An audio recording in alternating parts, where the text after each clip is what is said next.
Greetings, everyone, and welcome to another exciting chapter of A Tale D20 Presents Tarot, a masked new generation story, where four friends journey together to tell a story of mythic proportion.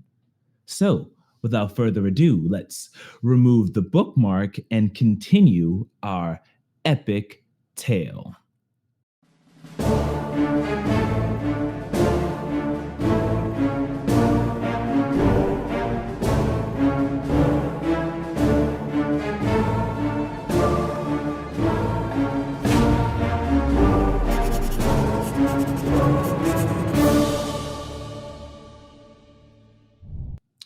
The stars have shifted, and the wheels turns once more.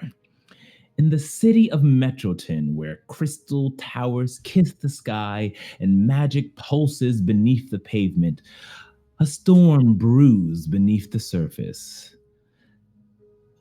The school festival known as Homecoming is close at hand, but darkness stirs beyond the glimmer of the streamers and the lights of the stages. In the shadow of recent battles, our three young heroes stand on the edge of something vast. This time for Lulame Laveau, sweet, strong, and impossibly poised. That edge will never feel as close. With secrets tightening around her like a silk ribbon and the weight of expectations pressing down like stone, the question remains: when perfection shatters, what rises from the cracks? Tonight, the tarot will reveal a new story and a new path to transformation. But before we begin, we will ask the stars and ask the cards to guide us as we tell this tale. So, let's lift the veil and resume our story as the Eternum stirs once more. I will draw 3 cards from the deck, not as fortune, but as truth. Truth waiting to be seen. These are going to be echoes rippling from the past, grounding us to the present, and casting a shadow on what is to come next. Lulame, Marie, tell me when to stop shuffling.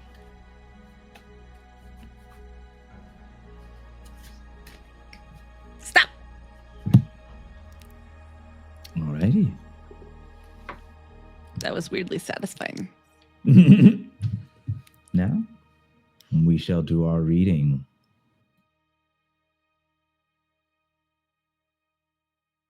The Two of Pentacles.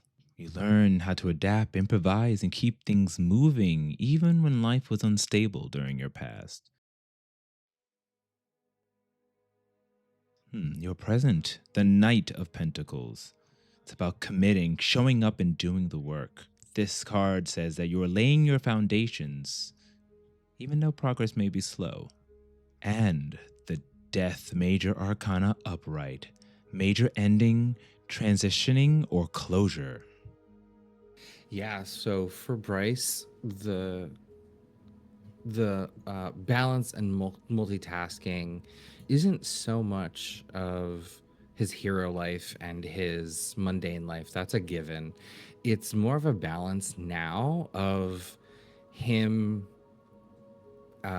his past self being like that goofy doofy dude, or do you become a leader? Do you stand up? Do you be the prom king that you're promoting yourself to be? Do you be the hero that you're trying to be? Do you it's really hard to be a class clown and also a leader. And so that's the balancing he's in his past he's doing, and I think in the future he might need to choose and shift. Oh. And what does this mean for our Lula May? For the past, these couple weeks that she's been going through with The Two of Pentacles. Two of Pentacles is incredibly appropriate for Lula May, as she is used to dancing the fine line between a truth and a lie. The truth of who she is to herself, the truth of who she is expected to be by others, balancing the many very high expectations that she either puts on herself or is put upon her by others. And I think it has been, she's been embracing that duality, but questioning it. Is it right to constantly hide, to bottle up who you really feel like you are because you're expected to be something else? And is it everyone else's fault that you act this way? Are they the ones telling you to do this, or are you just doing what you think is expected of you without ever actually giving someone a chance to tell you what they actually want? I think that for Samara, this means that she was able to not only get the budget in and all of that hard work finally to fruition, and making sure that her friends are her friend is going to be able to go to prom. She knows that Lula May would not stop harping about that, so that was the extra little push she needed. She's such a big fan of prom queen, and also knowing that she's got her vote, she it has materialized now that she has her vote, obviously. But I think also what this is going to showcase is how, since Samara was also paying a lot of attention to her super heroic life, she actually was able to unlock infinite powers. So that's going to be a really interesting way how that appears, how that pops up in the fiction. She's only one doom track away, one doom box away from having any ability from any playbook at her fingertips. Ooh. I think, gosh, I love these cards so much. They're so perfect. Same. They really Great are so draw. perfect. Is it magic? Maybe it is. I think Lula is feeling she has to be on her game right now. She needs to be, honestly, the words are perfect that you used: caution and diligence. She's been trying to keep up with her schoolwork. She's been trying to get all of her obligations in order. She's not letting anything slack. But today, she's planning on meeting up with Bryce, and she feels confident. She feels ready. She understands him better now that she knows who he really is, and that this whole time he's been juggling just like she has. So she sees him in a different light, a little bit more respect his way. But she's feeling ready, and she's feeling very loyal. But at the same time, she's now added an additional burden to her plate. Another thing that she has to be responsible for. She's not afraid of that. She's just aware of it and is steadfast, standing with understanding this is what I have to do. This is how we move forward, and I don't have to do it alone. I have a team. They need me. This can go so many different ways. I think that today is going to be a canon event for Samara. I think that this death card could mean a couple of things. It could possibly mean the end of a friendship. It could mean the possible end of an interest in someone. It could possibly mean the beginning of a new relationship. It could mean a lot of different things. And I think we just have to play to find out. But I think what we're going to see is like a little web of like different possibilities, but it all stems from choices from her friends and teammates. Ooh. So we'll see what happens. Let's play to find out, shall we? And we shall. As a famous drag queen once said, Choices. Choices. I love that one. Choices. Honestly, I love you so much. If there was inspiration in this game, I would be like, please, someone give this queen inspiration. Beautiful. Snaps. Now Awesome that sauce. we have read the cards, we thank them for their guidance. Thank you, cards. Thank you, cards. And I can't wait. I was ready to see- unmute that time. I was like, let's go.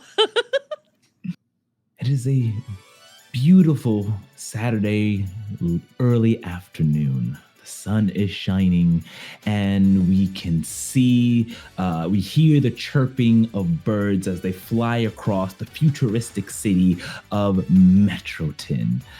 The buzzing and the humming of this city of lights can be heard miles away as the citizens walk with smiles, knowing that they are protected by the major and minor arcana and the other heroes that exist within this brilliant town. As the manga page turns and we see shots, we notice the tall building, almost looking like a blade of sorts as it goes up several stories and with a chrome-like sheen as it bounces off the sun. This is the heart of Metroton. This is Metrotech, the laboratory, where all where all of the innovations are brought to life in this city. Now, we will add one team into the pool, as we do when we start the session. And why don't we go ahead and do some rolls on our mundane lives to see how we have been doing when it comes to our everyday, our masks that we wear. So, if you don't mind, everyone go ahead and make those rolls. I am so scared, unreasonably scared. Oh my gosh. I don't want to.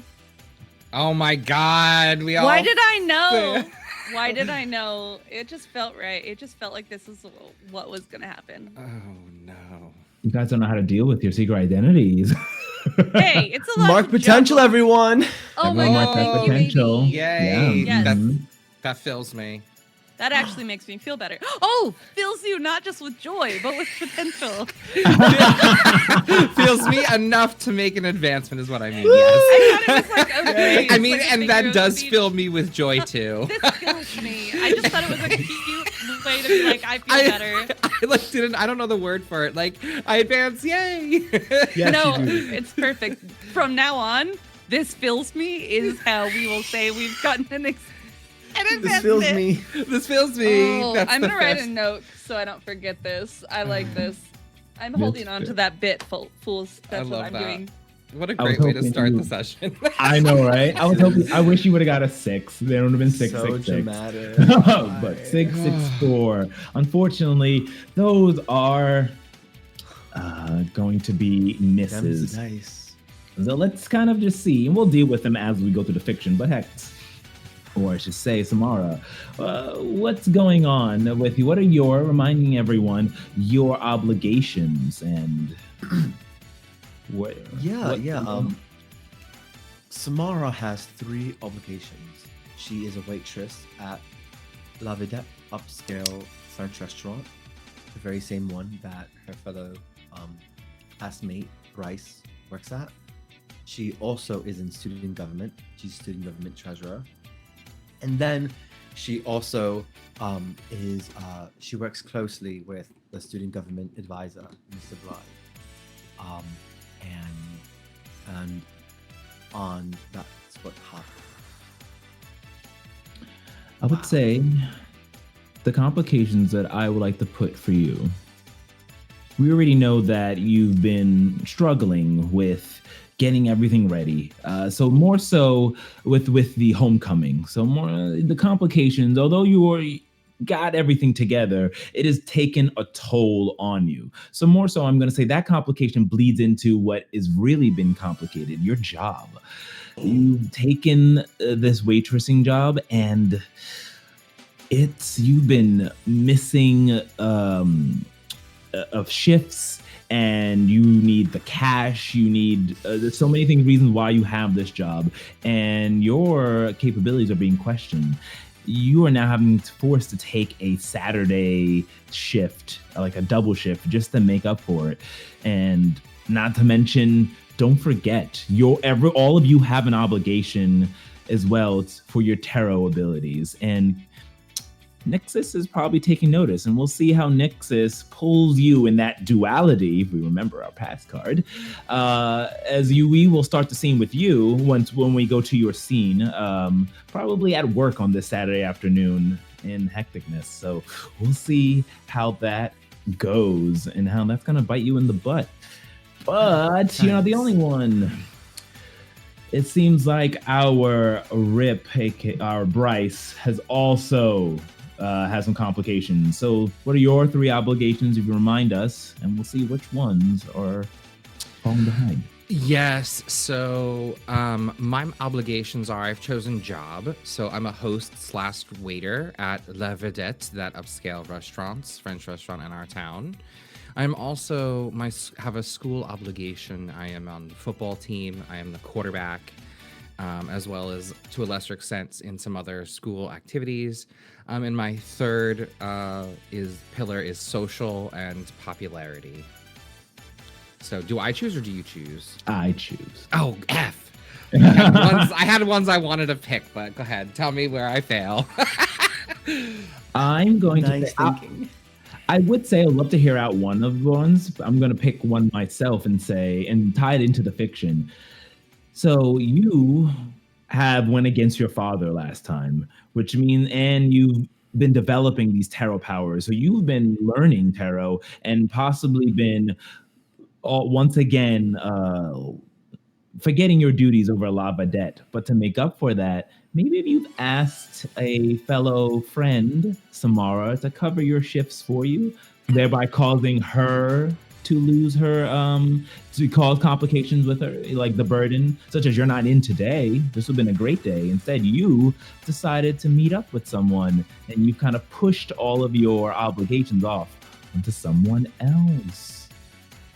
What was your second one that you were thinking? Yeah, so that actually aligns. So that was the job one. And then my second one is school. I want my football team and quarterbacking. I've been missing practices in replace of doing other school activities to keep my popularity high, because Bryce/Travis wants him to win Homecoming King. So he sacrificed time with the team for time with like other clubs and other people in the school. So maybe the coach is thinking about benching me or something. I think that's a great one, because I was going to go for that too. In your campaign to become Homecoming King, you've forgotten the class. And Homecoming is not just a dance, it's a football game. A game that is on your shoulders. And you've been missing practice. The team is starting to question your leadership. See how that plays when Homecoming arrives. And then last but certainly not least, Lula May. Can you remind us what your 3 obligations are? And let's see which ones have been neglected. Well, very much like Bryce, my obligations are cheerleading and popularity. Sometimes those go hand in hand, although lately I've been focusing a little too much on popularity. And of course, schoolwork, as I am a very dedicated student. Trying to be valedictorian.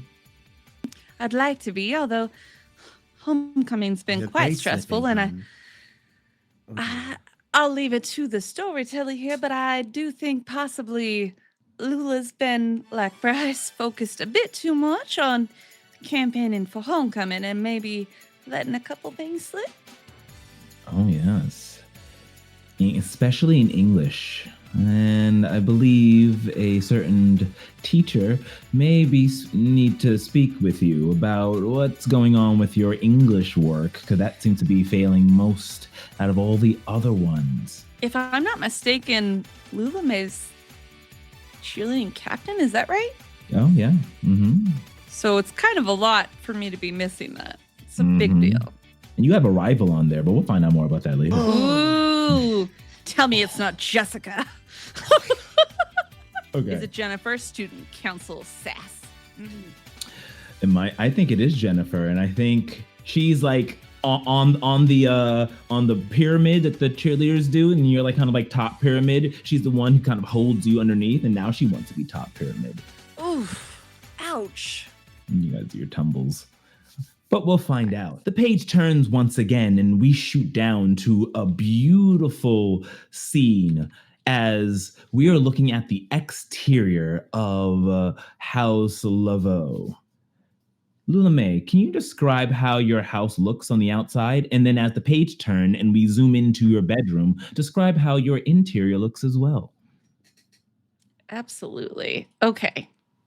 I should have thought of the interior, but let me paint you a picture. All right.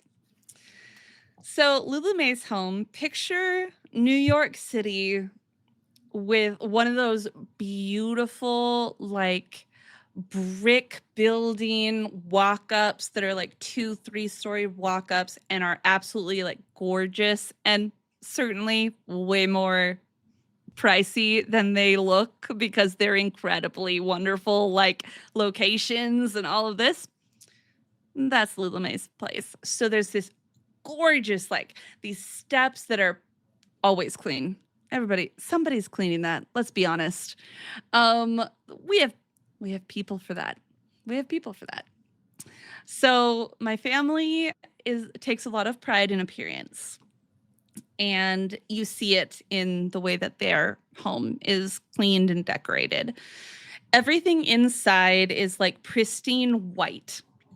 Like there's white marbling, there are white carpets, there are little tables that have like a single plant and have no other purpose. Everything inside looks like it's out of a like home like magazine, like home decor magazine. Everything. It all looks delicate and intentional, effortlessly. Lula May's bedroom is similar,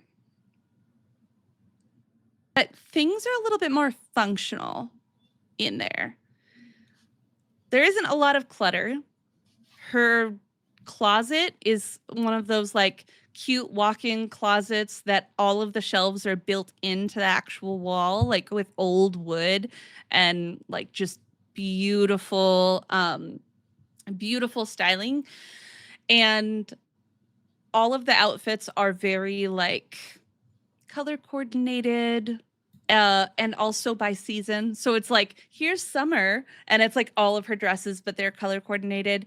And then you have like all of her like coats, and they're not only color coordinated, but also by length. So everything, when you look in, looks so aesthetically pleasing. It's like every single thing was, nothing can be out of place.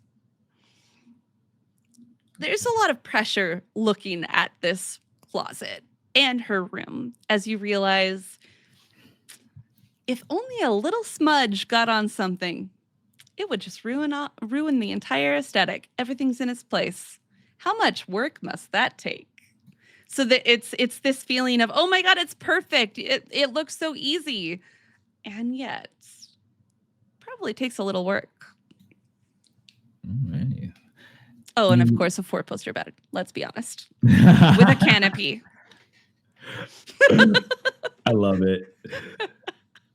As you are inside of your room, getting ready, as you have a very special meeting coming up, you hear a call from your mother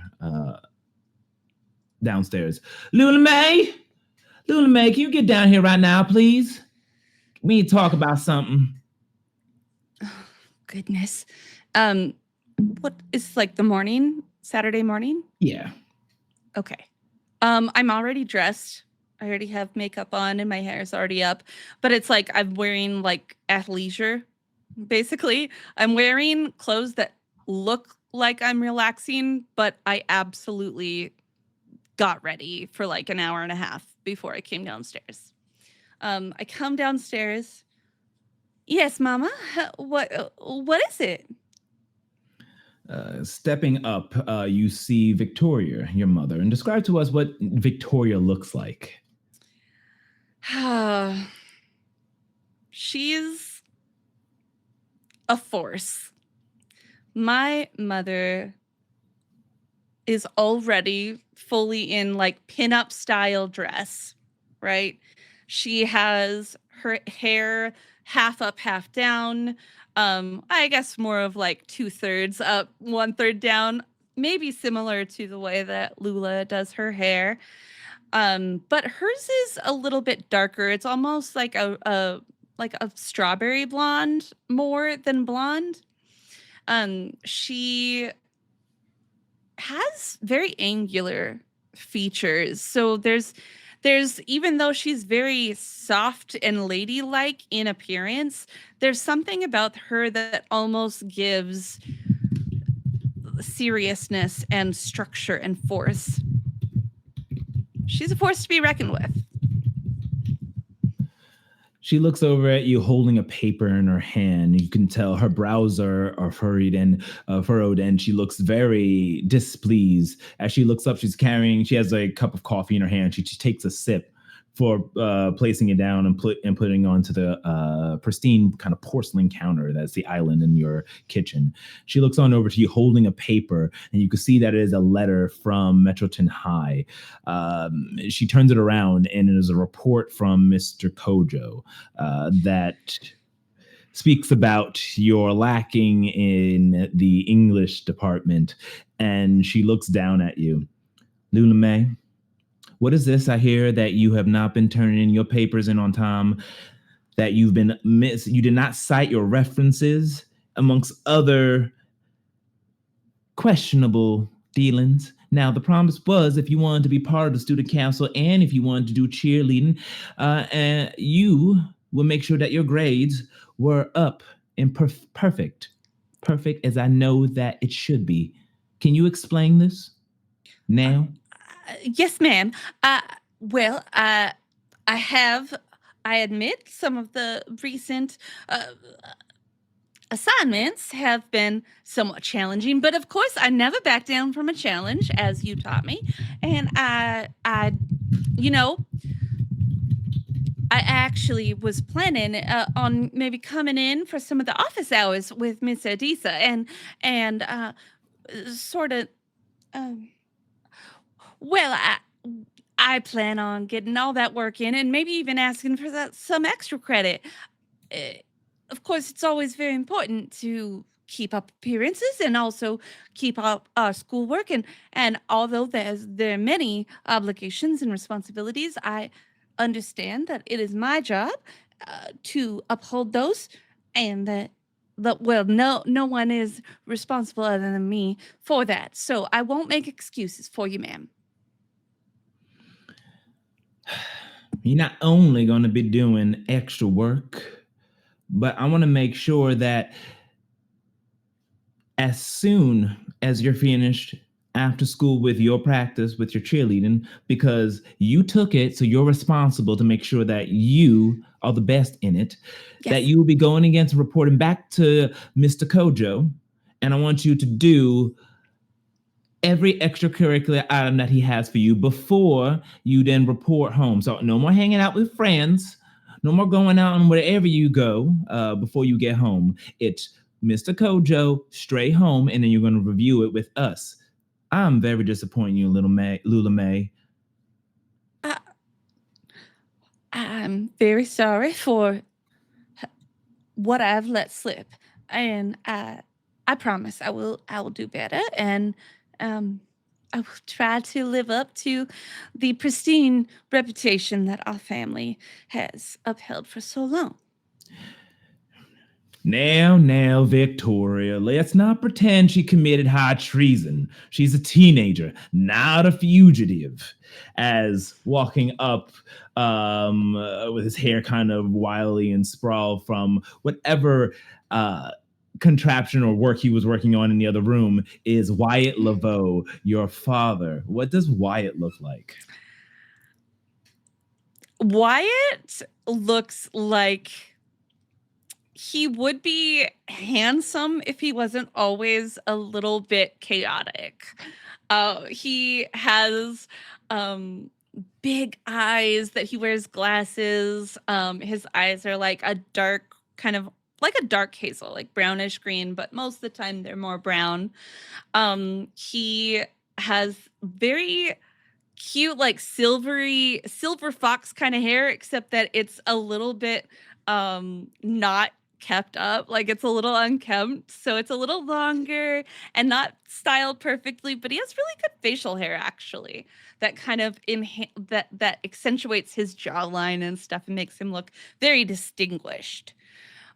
He's already, probably he's been working in his lab or his office, and I'm guessing he's probably wearing like nice clothes, but over that is like a little lab coat that he sometimes wears to cover up and keep his clothes protected when he's doing his experiments.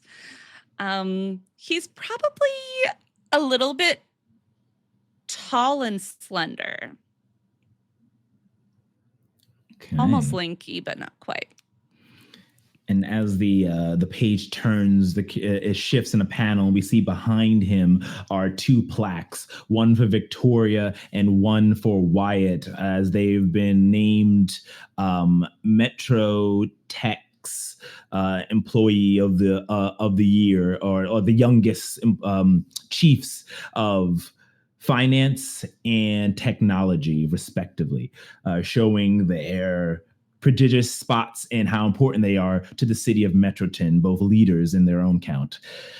Now, Lou, sweetheart, why don't you just go get yourself a cup of tea, get yourself ready. It's the weekend. Just have a little fun on there. Don't worry, let Daddy have a word with your mother. Of course, Daddy. Well, and I can't wait to hear about what you're working on.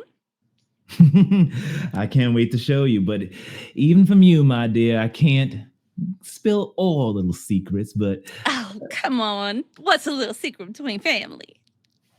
Go ahead and roll me why am I blanking on the move? Provoke someone to see if you can get him to give up the goods. That is rolling with superior, please. Oh, I love it. That's a 5. Potential. Mark potential. Mark the potential. Yes, I course. just failed at literally Daddy. Daddy is like loves me, and I still failed. He walks on over to you, looks down. The big eyes. With his big eyes, and he says, he kind of whispers in your ear. He goes, let's just say it's gonna change everything. I'll make you proud, my little Lou. But shh, no more than that. And she looks back at Victoria, who gives him like a inquisitive but stern look. Now, Victoria, we do need to talk about the project and make sure the finances in order for the. And she goes, yes, all right, yeah, Lula May, just we'll talk more later. Of course, Mama. I'll get right on that and start. I'm going to start practicing a presentation for Mr. Kojo. And I give Daddy a big old hug and a little kiss on his cheek, and I run up the stairs. All right. She goes. He goes. All right. And they pack their things and grab their briefcase and start to head out to work. Be good, Lou. We're going to work.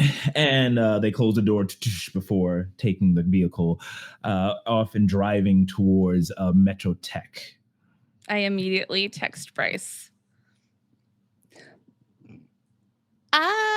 So need to come straight to home after practice and after speaking with Mr. Kojo, give me a call if you have a second. Or when you have a second. And a little like smiley face. The message when you get it, Bryce, is like you can tell it's intentionally vague. I think Lula has shared with you that her parents don't know that she is Diamond. And so a lot of times she uses school as an excuse, but she doesn't want any record of it on a phone that they pay for. So I think you know that there's like, she's being intentionally vague. Got it.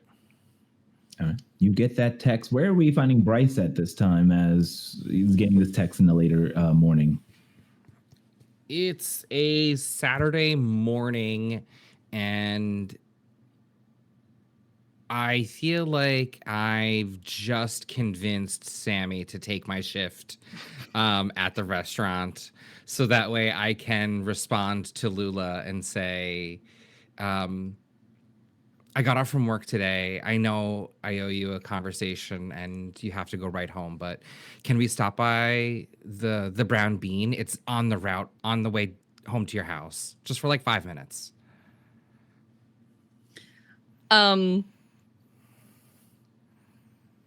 You get a message that says, well, I promised my parents I'd come straight home.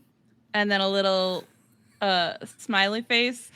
And I think like Lula May has all these little loops, all these little tricks, not loops, little tricks to like, it's not quite code. She's not exactly as brilliant as her father. But it's like, this is the smiley face that I use when I'm like, it's a wink, but it's not a wink.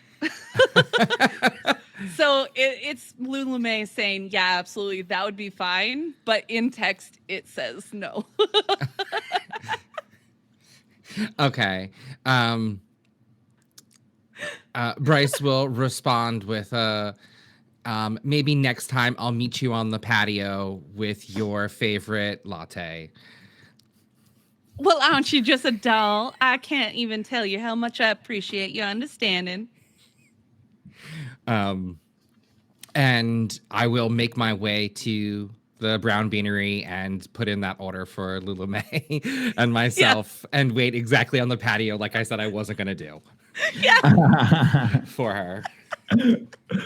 All right. And so I'm assuming Lume heads off to meet Bryce over at the Brown Bean.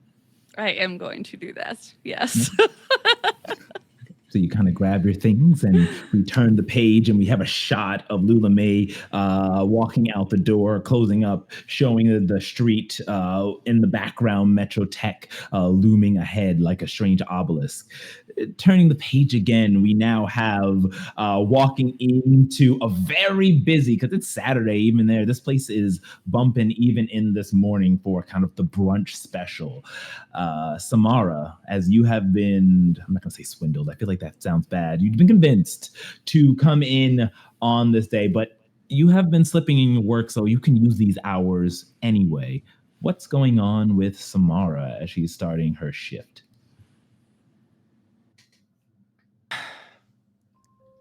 I think that Samara is probably wondering how she could be doing a bajillion different things than being stuck here working a double, because she's working the first half.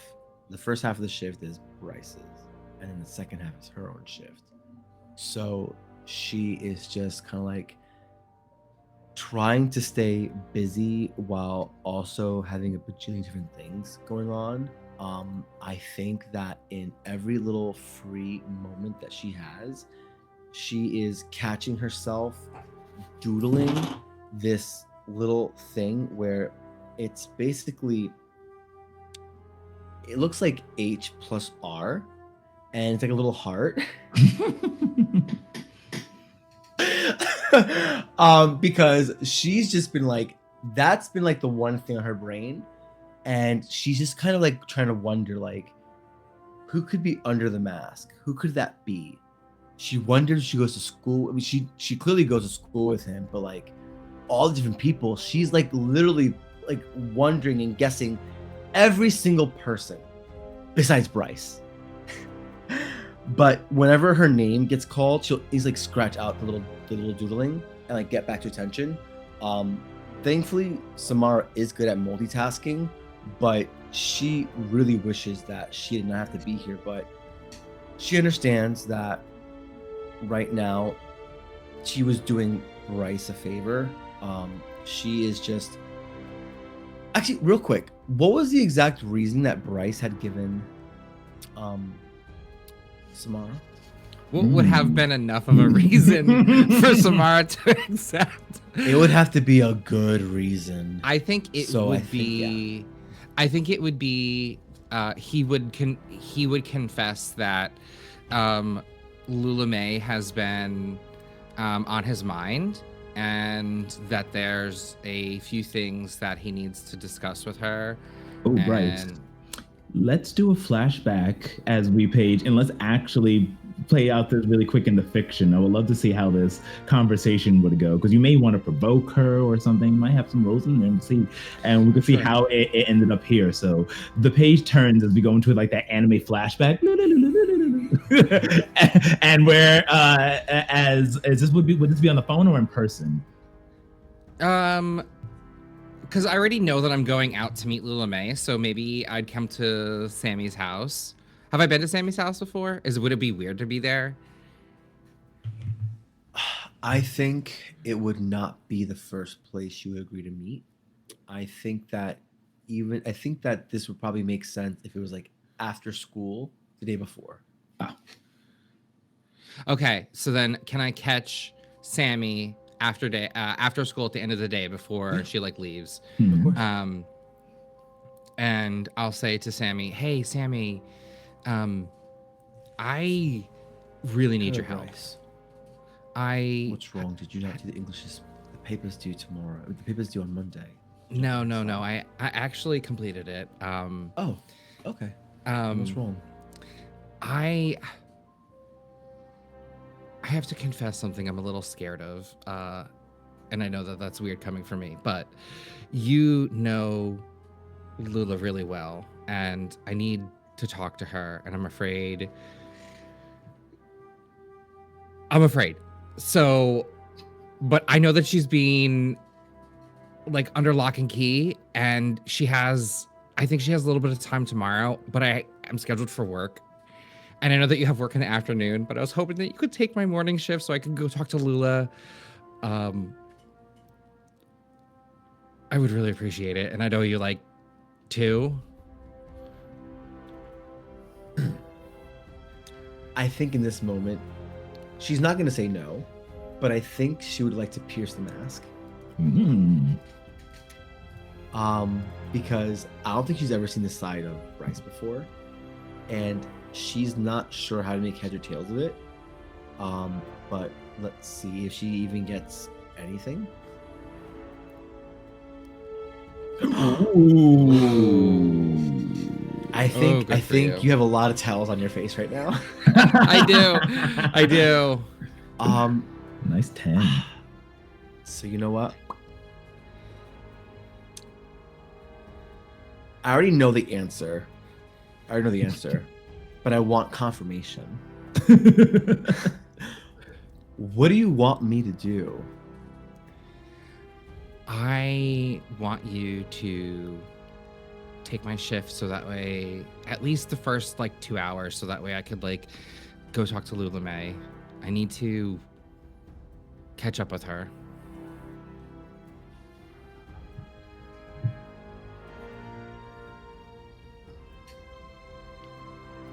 How could I?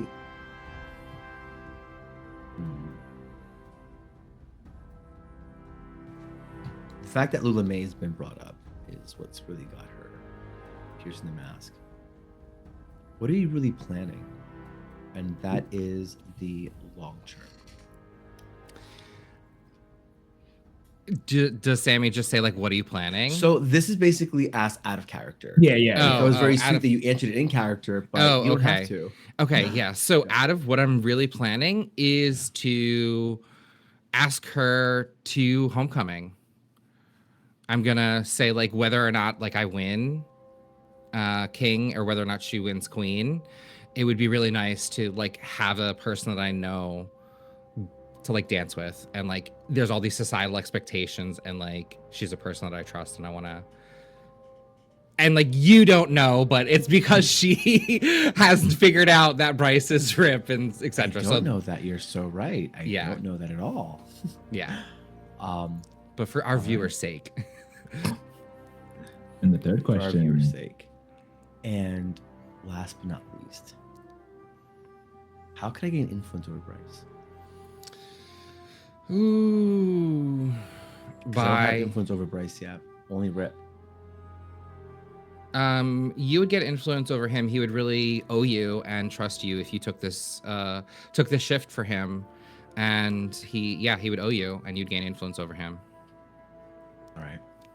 Then I think all this goes on, like, goes down in like 2-3 seconds, and Samara nods, and she takes a step forward and says, all right. She's like her pen in her hand. She's like, all right, what exactly? Your shift is tomorrow morning, you said? Yeah, it's usually I get there at, like, 9, even though we open at 10 for brunch. But you have to, like, roll silverware, you have to, like, prep the stands, you have to, like, seat the tables, all of, like, the standard host stuff, and then, like, run dishes as necessary. And it's usually a 6-hour shift, so I know you usually come in the evening, so I know, sorry, I trade off with you. This might be a double, but I'll owe you 2. It's all right. Just good luck with the May. Thanks you. I really appreciate it. You don't want to miss your bus. She gives him a look. And she kind of, like, walks off. But she gives him the confirmation that she would come to the shift. Okay. Does that mean that there's influence happens now? Yeah, I feel like I would have given influence to. Mm-hmm. I guess now I have it because I'm covering the shift. I want to see it. I'm here for the drama. Give it to me. Yeah. Love it. Where am I writing that? I'm writing that in here. So then we go back and back to the present. Back to the present. Finished As- rolling the set silverware, and finished running dishes. But I think that, that's the moment where I think that Sammy is kind of like, her head's kind of like a little bit in the clouds, and then I'm pretty sure with brunch, it's like one party after another party after another party, where she doesn't really have much time to be having her head in the cloud when she's gonna be stuck doing work. Yeah. So, yeah. You hear Samara as you turn around and you see Raymond Roger Reynolds, the head, like the owner, or I'm gonna say the owner more so, the manager. He has like a thick triangular mustache underneath his nose, completely hairless everywhere else. He has like a very like almost square-like hair, or like or almost like Guile from what's that game called? Oh, Street Fighter. Kind of up and it comes across straight like at an angle. He looks to be in his early 40s, small pot belly, but he have very aggressive brown eyes as he stares at you. Samara, pay attention. You've missed your shifts before, and now you're taking on 2 shifts. If you that's just an attitude of someone who's capable. You need to be better than this. Look at that table there. She has not even been served her silverware. Go. I don't know what to do with you teenagers. she's instantly like out of there with silverware in hand to go give silverware. And the second that's done, she's like right back at the very front, ready to greet the very next set of customers that are there, or guests. They're not customers, they're guests. Angrily, he looks like, "Ugh," and starts to walk away. A guest does walk up, who you kind of, it looks to be, it's a very tall woman. She is wearing a black dress, and there are almost like jewels embedded throughout, like embellishments. She has almost milky white skin, makeup though that really makes her like really brings out her beauty. That's almost effervescent and like you're transfixed on it. She has gray eyes, and she's wearing a like a sun hat, a black sun hat as well. And you can see that there are like streaks of white going down the middle as she looks over to you, smiling with a brilliant, happy smile. Oh, hello there. Can I have a seat, possibly one in the shade? Of course. Do you by any chance have a reservation? Yes. You might have my name under as Sorelia. Sorelia. Yes, right here, right on time. Thank you. All right. Is there only going to be one person in your party? Oh, Are you just expecting me. anyone else? No, just me today. All right. Please come this way. Of course. She begins walking these following you, and she looks around, and she just keeps catching your eye, and she seems to be staring at you a lot. And she looks down, and she starts to make small talk. So, Samara, is it? Sorry, I saw your name tag. Have you Yes. worked here often? I haven't seen you around. No, actually. Normally I don't work early this morning. I'm covering for a friend, and please forgive me, but I don't seem to be rude, but I do need to return back to the front. I'm the hostess. Wait. And then it's almost as if her words, like you wait, and like it doesn't feel like you're like being affected by anything, but like something about her words just draw you to her. Wait. She sits down, placing her hand on yours, and then she lets go. And then as soon as she touches you, you get a chill that goes down your spine. I didn't give you my order yet. Would you mind? I'm really parched. I'd gladly bring you some water, but I'm not going to be a waitress. I'd be more than happy to get Beverly here in a second, though. Oh, no. I would love to have you, Samara. And like you see her look on over, and here's the mask. Oh, please go right ahead. I'm trying to be like incognito as possible, but she is giving me the heebie-jeebies, and she's being way too thirsty. Oh yeah, and she looks on over at Raymond, who goes, "Samara, serve the lady." Of course.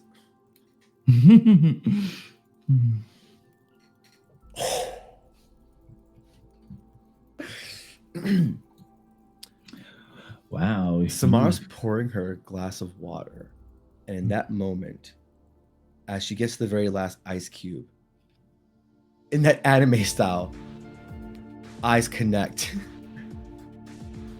What do you intend to do? She wants to you get the feeling that she wants to get to know you more. She's wants to get information out of you. Yeah, what are you really planning getting to know me more about?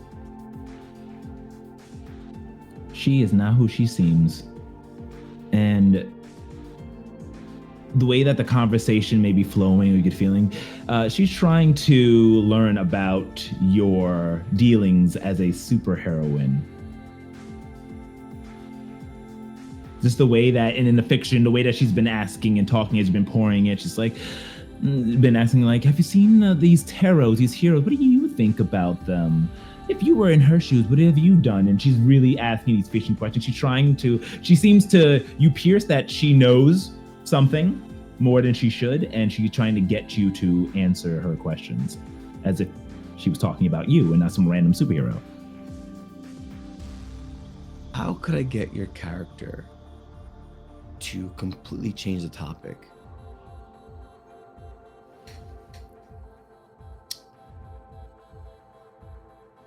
To change the topic. How can I get Cerelia to get off the topic of superheroines and superheroics and tarot? Talk about what could I do to make you just change the topic entirely? If you go into more of your personal life, as in talking about you and not anything superhero, like anything about you, like school or home life or something like that, you get a sense she wants to know about you, and she shifted it about heroes, but then you can make it about you still, but nothing to do with your superhero-ness. Literally, Samara's choice.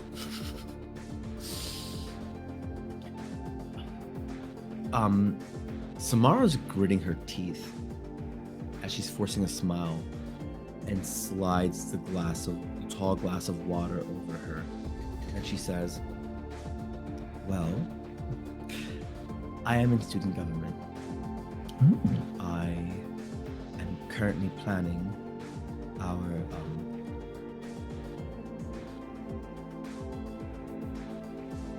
she's brain farting, and for some reason she doesn't want to talk about homecoming, because before she knows, she says, and I'm planning our homecoming and I don't have anyone to go with. Oh, a beautiful but at girl least like you. my friend's happy, and she's really popular, one of the most popular girls in school, actually. So I'm trying to work a double shift today because I've been slacking my work responsibilities. And if there's anything else you'd like to know, I'm pretty sure I get off work today at 8 p.m. We could chat more then. I have so many things to do. You know, the moon is high tonight, and I have so much dealings to deal with. But I'm so sad to hear that you may not be able to enjoy yourself at homecoming. I mean, it sounds like this friend of yours, I mean, she may be popular, but look at you. I'm sure you're skilled and smart. Maybe you're not being selfish enough. Maybe you should think about you. I feel like you're the type to help others before they help themselves. And I think you should look deeper and care about your personal growth and gain. And she is going to attempt to shift your labels and make you be a little bit more selfish. She's going to attempt to make you more superior and lower down your savior. You reject her influence. There's something about her, though. There is something about her. It goes through. I think that Sammy is not trying to admit that she doesn't put her happiness first. She has been trying to make sure everyone else around her is happy, hence why she's stuck here working a double. And I think that bit of unsolicited advice is going to be taken, and she doesn't even realize that she's agreeing with her until she feels her head nodding, bobbing, and she's already back at the hostess stand. And then she's just like, huh, cutie. Takes a quick glance back at the table before looking back. Can't quite put her finger on why that felt that. All right. And the last thing that happens as the shift goes on and she finishes her meal and all that, she gets up and walks towards you as you're a greeting next guest and making her way out. Excuse me. And she looks over at you. Thank you again, Samara, for talking with me. Here, I have something for you. And she pulls out a deck of cards. A little thing I like to do. She begins to shuffle it.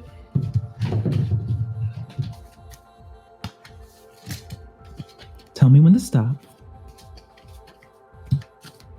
Her hands are looking. Her hands aren't breaking. Her eyes aren't breaking away from her eyes. Still. Oh.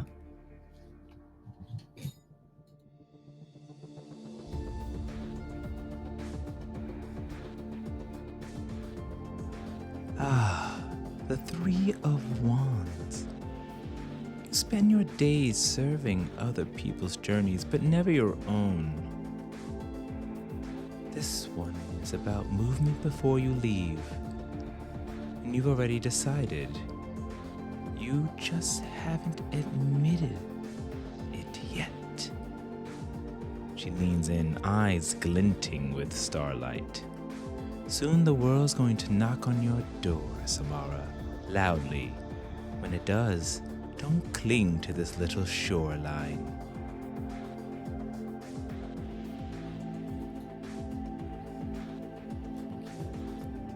All right. And she walks off as you hold a strange, glowing, kind of like shimmering Three of Wands in your hand. And the page fades. I wonder who that was. As the scene fades.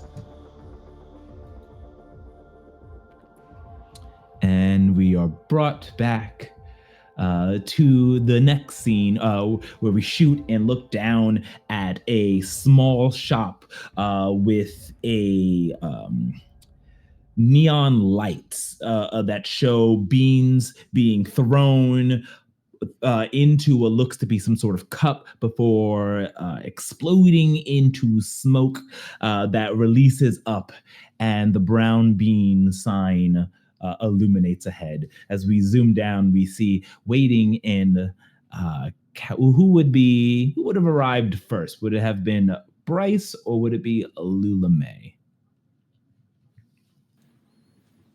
I think I would have been, because I told her I would be waiting there with her latte. So Oh, that's right. You did say that. So you see, at this brown beanery, it happens to have a few outside tables and some seating. So I'm at the one furthest away from the crowd, with my, because it's sunny out, so I take my sunglasses off as Lula May comes up, and there are two iced lattes. A cold brew nitro for Bryce, and whatever he remembers Lula mentioning. If she said caramel macchiato, if she said mocha, if she said cinnamon, whatever word she mentioned, that's the latte he tried to get. Okay. I think it is a pretty basic latte, and it's like no sugar. So, like, as sweet as she is on the outside, she drinks her coffee, like, no sugar, and it's probably just like a little tiny half pump of hazelnut. Okay. Maybe I'll have a grease that out of Sammy, and I'll have gotten you a hazelnut latte. But as you arrive, you see Bryce I stand up sort of a little fidgety and more nervous than normal. And thanks for stopping by. Thanks for stopping by, Lula. I really appreciate it. I, to be honest, was a little nervous. I wasn't sure if you'd be able to meet me today. Here's a hazelnut latte. I know you don't like it too sweet. Ah, I can't tell you how much I appreciate that. Lula May she was just wearing like lounging around in the house wear. Absolutely not. She would never leave the house in that. So she's already changed to her going out clothes. Her hair is still the same, except slightly more perfect. She's added like a little pearl necklace. She's wearing like a little 3/4 sleeve top and a sort of high-waisted skirt that goes down just like around her knees. And it's sort of that fit and flare look, very pinup style. And just like a cute little belt that matches whatever earrings she's wearing. Thank you so much, Bryce. I don't have long, but I thought, Mama will never know I stopped on the way. As long as I get everything done, she'll be just fine. Oh, is your parents giving you trouble? Do you need you, Ugh. Miss Perfect, having a problem? Right. Yeah, I couldn't imagine ever slipping on anything. I don't know how I could help you, but if I could, I would offer anything you might need. But anyway, more to the point I came to ask you. I should have figured sooner or later that someone would figure out who I was, and Oh. I am sad because I'm dumb and let people figure it out, but happy that you did. That came out so wrong. I'm so sorry. Wow, He takes a you're sip real of bad at this. he took a sip of his drink. Brass, let's sit down. And we sit in one of those like little French bistro kind of tables out on the patio. It's not that you did anything wrong. Honestly, it was just I remembered on the plane. I thought I saw you holding a sword, and I thought well, I must have been delirious because I had a concussion, and it was a whole thing. But then later, something always felt a little funny, and well, anyway, look, we don't have to talk about that, and don't feel bad about me figuring it out. To be honest, it was kind of a relief to let someone know. For me, I hope it was for you. I definitely, yeah, I definitely feel better. I guess over the past few weeks, I've been nervous to have this conversation, but also glad that, we've been teammates for several months now, but now knowing that you know that I know that you know, Right. it feels different, but better. I I don't know. I don't know. Okay. So I'm not I just there's so much expectations of us and I'm sure that you feel the same way too. Yeah. I've been spending a lot of time petitioning. I know you've been promoting yourself and you're running for homecoming queen. I've been trying to win as king. I've been trying to lead the team as QB. I've been trying to show up to student government, but I've been failing in so many other places. And the one thing that I don't want to fail at is a dance. I don't want to get ridiculed. And I just, as Do you want to pathetic go together?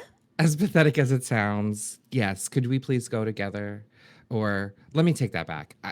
I would love to be accompanied by you to this dance. Platonically? Oh, you took the words right out of my mouth, Bryce. Bryce, no offense. I just, you've always just been, well, friend is maybe even a loose term because I've always given you a hard time. Sorry about that. Well, I'm not that sorry, but Touche. Fair. listen, that's not really, my head's not in a romantic space for you, but I trust you. And knowing that you're Rip, knowing that, and well, I trust you a little bit more. I I have to admit, I saw you in a different light, finding that out. And it would be real nice to not have to risk the chance of having to slip away from my date in the middle of the dance if, You have to something go in save the Halcyon. day. Yeah, if somehow some kind of big monster shows up just outside the school and then my date's thinking we're about to get punched and instead I'm not anywhere to be found. But if you were there and then you would know and we could find a reason to escape together and all that and meet up with our team. Yeah, I think Hex goes to our school too, so we might be able to message them and get them quickly, but I really hope that nothing crazy happens at the dance. But that's Oh a yeah, totally I probably great. I shouldn't have even put that into your head. You know, But no, shake but that out. that's so smart. This is why you're so awesome. You think of so many contingencies and other plans, and you are so prepared. You're just brilliant, Lula May. Right, right. No, well, a lady always has to be prepared. Thank you. I'm so glad that we're good friends, and this is just one less thing of pressure that I'm glad we can agree upon. And I think, like you said, maybe we can have some fun. Yeah. You know what? I think it'll be a lovely time, and people will talk, and that's just what they do, and it'll blow over. But just know, I think we're on the same page, and I think you see Lula May hesitating. She's thinking about something and not wanting to say it, and trying to figure out what her place is in this. But Ooh, Pierce the if you said that enough for me to feel like I need to pierce the mask on that. Can I try and determine? Okay. Yeah, I'd like to. Partial. Okay. okay. So I get to ask one. Ooh.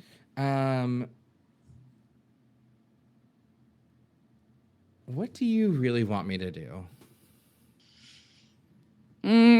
Okay. Like in context of this moment, and maybe what do you want me to do at the homecoming? Ooh, what do you want me to do at homecoming? That's very specific. Do you want that? Because I'll change my answer. Either or, whichever you think is more appropriate. I think because of this, the thing that's on Lula's mind, I think this is it. So, what do you want me to do? Lula May wants Bryce to know. Oh, because this is out of character. Yeah. So what do you Yes. want? What do you want? Yeah. What do you want Bryce to do? And like, how do you want him to act, or like in this moment? Lula May wants Bryce to know that Hex likes Rip, but she doesn't want to actually out her. So she's right now wrestling, trying to think of a really clever and subtle way to like make that happen without being responsible for it, because she doesn't want to out her friend, but she's like, ooh. I'm gonna say, so then maybe I'm gonna interpret that as what do you want me to do? And that's to sort of provoke you, be like, what you Lula May, you seem to be really struggling with something. Did I say something? What's on your mind now? I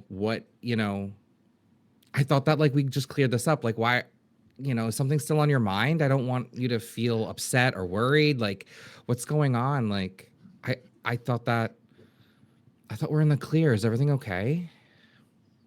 You seem worried now all of a sudden. Oh, no. It's not that at all.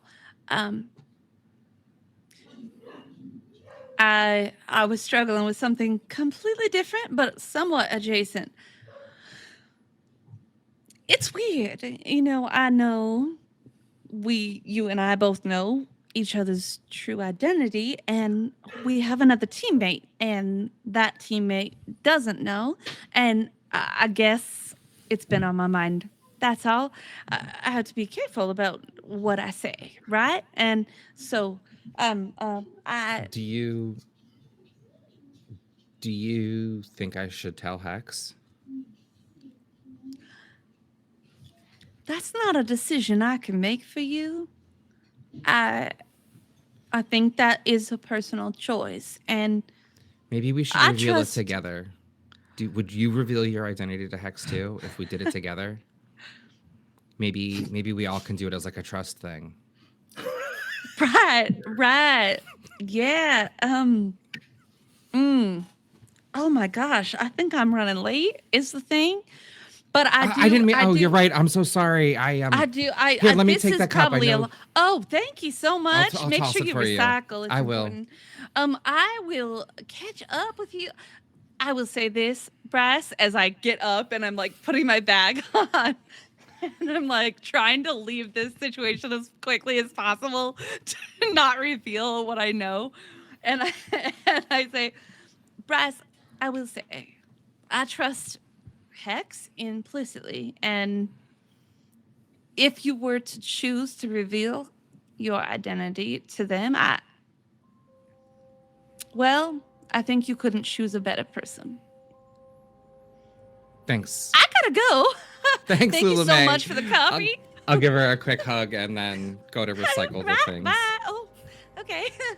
And she like gives a little hug and then leaves and immediately texts Sammy and says, OMG, need to talk soon.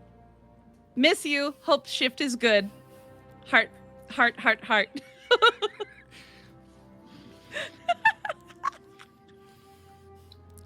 I love it. Alrighty. So then Yes, I think that we did the team to the pool one for that because like Bryce was doing like the nice side. He wasn't like pressuring Lula. Yeah. So we should have an extra team to the pool just for posterity's sake. We That's broke beautiful. Louis. That was a hilarious freak. That was my favorite scene so far. Mhm. I love it. So as the page turns in the manga, you see that you got a text, Lula, from your mother that reads, spoke to Mr. Kojo. Luckily, he's able to hold a Saturday course. Be there. Can you get there as of 5 minutes ago? And you get it's more of like she needs you there pronto. Also, and she says, gonna be late getting home. Don't wait up, but be sure to study. Lula May is livid. Reading this message as she's on the way to the school to just be prepared for, because mom's done this. Mama does this. And there's such a high expectation. Lula May was already like, I have to get to the school so that when someone says, oh, I need to be there 5 minutes ago, I'm already there. Because basically this is not the first time. So I'm on my way there. And when I get that follow-up message, she sent like 2 texts. And the second one is like, don't wait up and I'll be late. And I'm like, sure, of course.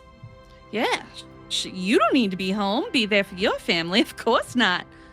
Just me that has to do everything. All right, I see. But I then text back, of course, Mama. Thanks so much. Kissy face. Okay. She seems to leave you on read as you make your way to Metro Tin High. Stepping through the gates and the automatic doors and the illuminating floors, you find yourself walking up to the English classroom. There you see, dressed in a because it will be getting cold at this time, a sweater vest and a button up underneath and tucked into jeans. Is Mr. Kojo. He looks at you and smiles when he notices you and goes, oh, Lula May, please step in. Oh, thank you so much. How's your morning going? Yeah, it's been going well. No complaints. I've just been preoccupied with some things, and you notice that actually, honestly, he was a little bit flustered when you walked in. He was putting things away, and he seems to be very quickly trying to clean up his desk area before you notice anything. So I received a phone call from your mother.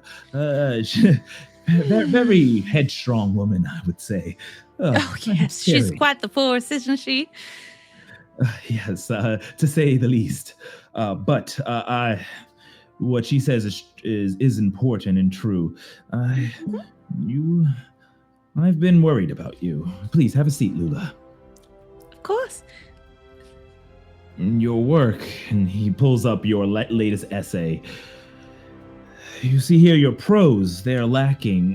Where last month you were brilliant and vibrant, but now it seems as if your head is somewhere else. I, I know you may have a lot of responsibilities between your cheerleading, student council, valedictorian, not to mention any after school activities you may have. But the key to a successful, well rounded life is to have strength in character as well as strength in your abilities. It's to be diligent and be strong. I appreciate that, Mr. K. I do.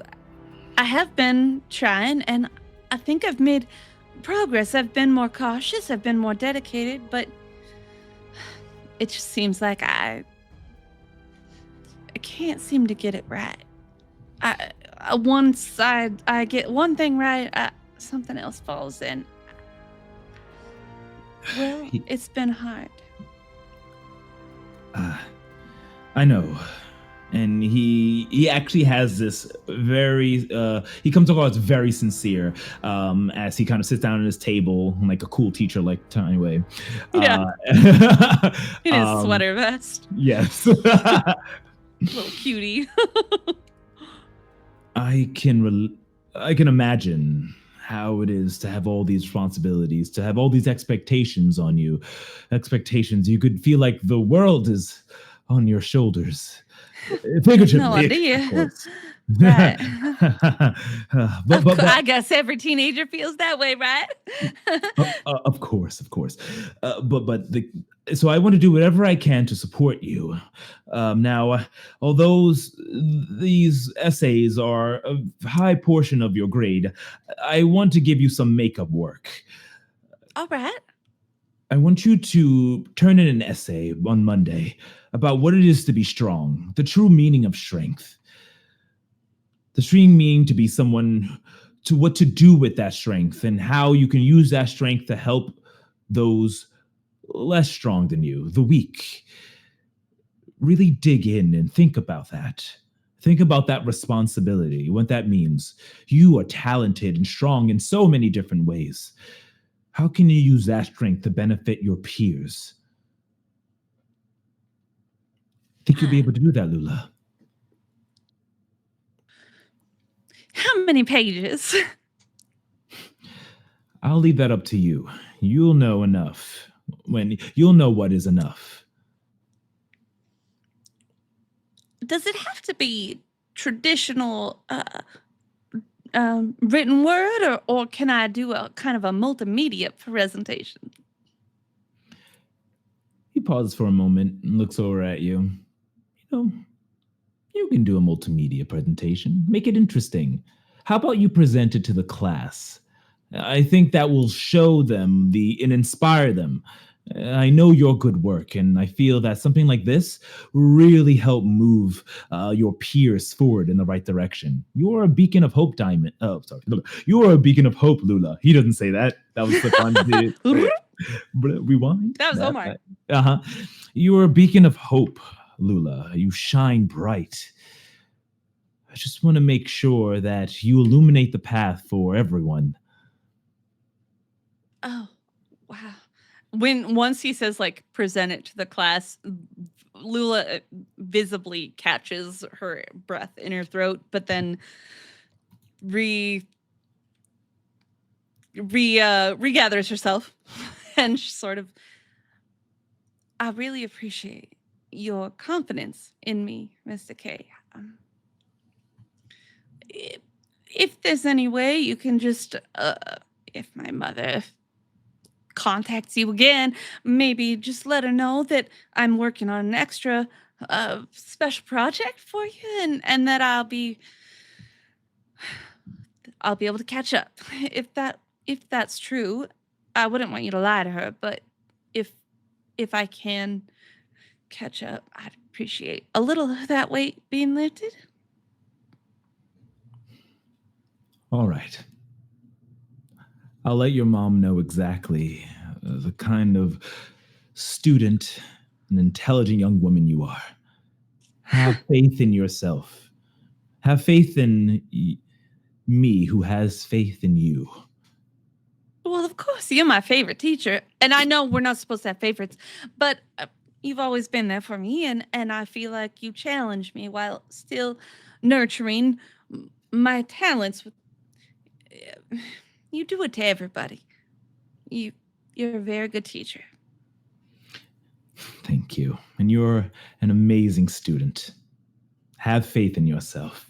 And he goes and gives you a look, and he is influencing you. He's going to try to increase your. He's going to try to increase your savior to make it so you can support those around you, and lower your freak to make it seem like you're not different. It's not bad to be different. It's trying to inspire you. So if you so choose, you have to. And if you can't, then you would mark a condition. See how you feel with him kind of putting this weight on you. But increase your savior by 1 and your freak down by 1. Do you reject? I think I accept that. That feels like it's honestly, it's like it's reinforcing what Lula wants to believe about herself. Okay. And as I gather my things, I really appreciate you taking this time, and I'm sure you have a lot to do on the weekends. So please, I hope you enjoy the rest of your time, and I'm gonna get to work on this presentation. I'll be ready for it on Monday. I look forward to it. And he stops, and you immediately stop as all 3 of you, as in the 3 of you heroes, hear a familiar psychic connection or in your head. Minor Arcana! Minor Arcana! I need you to get to the roof of the school now. We have some discussions to make, and I have a special guest who's going to be meeting us up there. If you don't recognize the voice, then you're crazy, because this is Nexus. I need to speak to you all now. Please. Up to the school. I don't care what you're dealing with. We need to discuss things now. Over and out. And the last thing you see as Lulame hears that, and then right before she walks out the door, she turns, really, more mentors should be like you. And she walks out. Yes, I yes, and I have things to do as well. And he walks the opposite direction. Amazing. Disappearing. You hear a whoosh, like a window opening up. Turn around, nobody's there. Feels a little bit drafty in here. All right, I must get to that roof. All righty. But you all hear that to meet at the school roof. Some of you at work, some of you are not. How do you get out of whatever you're doing and get called, because Nixus needs you now? I'm taking my lunch break. Okay. You go take a break. Raymond, go. Samara, what are you doing? There's tables to be bussed. I understand, but I'm working a double today, so I need to take a break. Unless you want me to call Better Business Bureau. Fine. Hurry up. Thank you. 1 hour. Thank you. I step into the bathroom, and you know what I'm doing right now. I am marking a doom track so I can use my infinite powers as I kind of just think to myself, I want to be at the rooftop. And I take a step forward. And as I take a step forward, it's almost like when she steps forward, it's like she is she's finding herself stepping out of it's so awkward. I'm so sorry I can't explain this correctly. I need to like retcon this. But essentially, when she takes a step forward, it's like she's falling forward. And when she reappears, she's reappearing on the top of the roof, except she's being propelled forward and she's catching her step. And it's as if she came out of a shadow. And she's now there. She's like, that's trippy. It's the first time ever doing that. Yeah. And you're appearing in costume? You know what? Yes, I am. Thank you so much for keeping me honest. I appreciate you so much. Thank you, merciful GM. No problem. Bryce, how are you appearing in costume? You could be either in your regular form, or if you want to full on tarot it up as you're the only one, you can as well. But how are you getting to? Oh no, I wouldn't. I Right? wouldn't. No. He wouldn't tarot because he's also not sure exactly how that works yet fully still. Okay. So he's activated it and owns it and can call it, but he wouldn't just to call it. But he's like in the market. So he pawned his shift off to Sammy and had his conversation with, or he gracefully, no, I don't want to, let me reword that. He gracefully asked Sammy to cover his shift. So he thankfully had off today and fulfilled his obligation with talking with Lula. So he, I'm going to say is like in the downtown like market area and like was just sort of like enjoying the rest of the day. His like, his obligations were done. So he just ducks into an alleyway and you can see him, reaching out and you see sort of like a crackle, like space-time sort of crackles and crinkles in front of him, sort of similar to my shiny cup right here. Space sort of bends and rips, and as he like rips it around him, the purple costume appears and he sort of steps into onto the rooftop ledge, and instead of like Sammy sort of coming upwards, he's sort of like landing and falling down, like as if he was like 5-6 feet above the rooftop, and he sort of steps into it and lands in his costume. Lovely. And Lula, as you are now kind of making your way through school halls, how are you transforming and or putting on your costume and getting to that roof?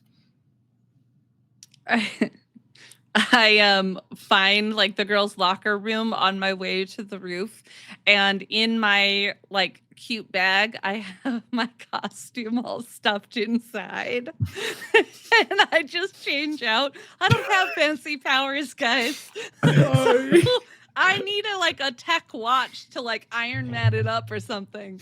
But yeah, so I change out, and now I'm in my sleeveless, lapelled, like tightly fitted at the top coat that like flares out with my little shorts and boots. Put on my little mask, and I just touch up my lip balm before I do that, and I head to the front to the top.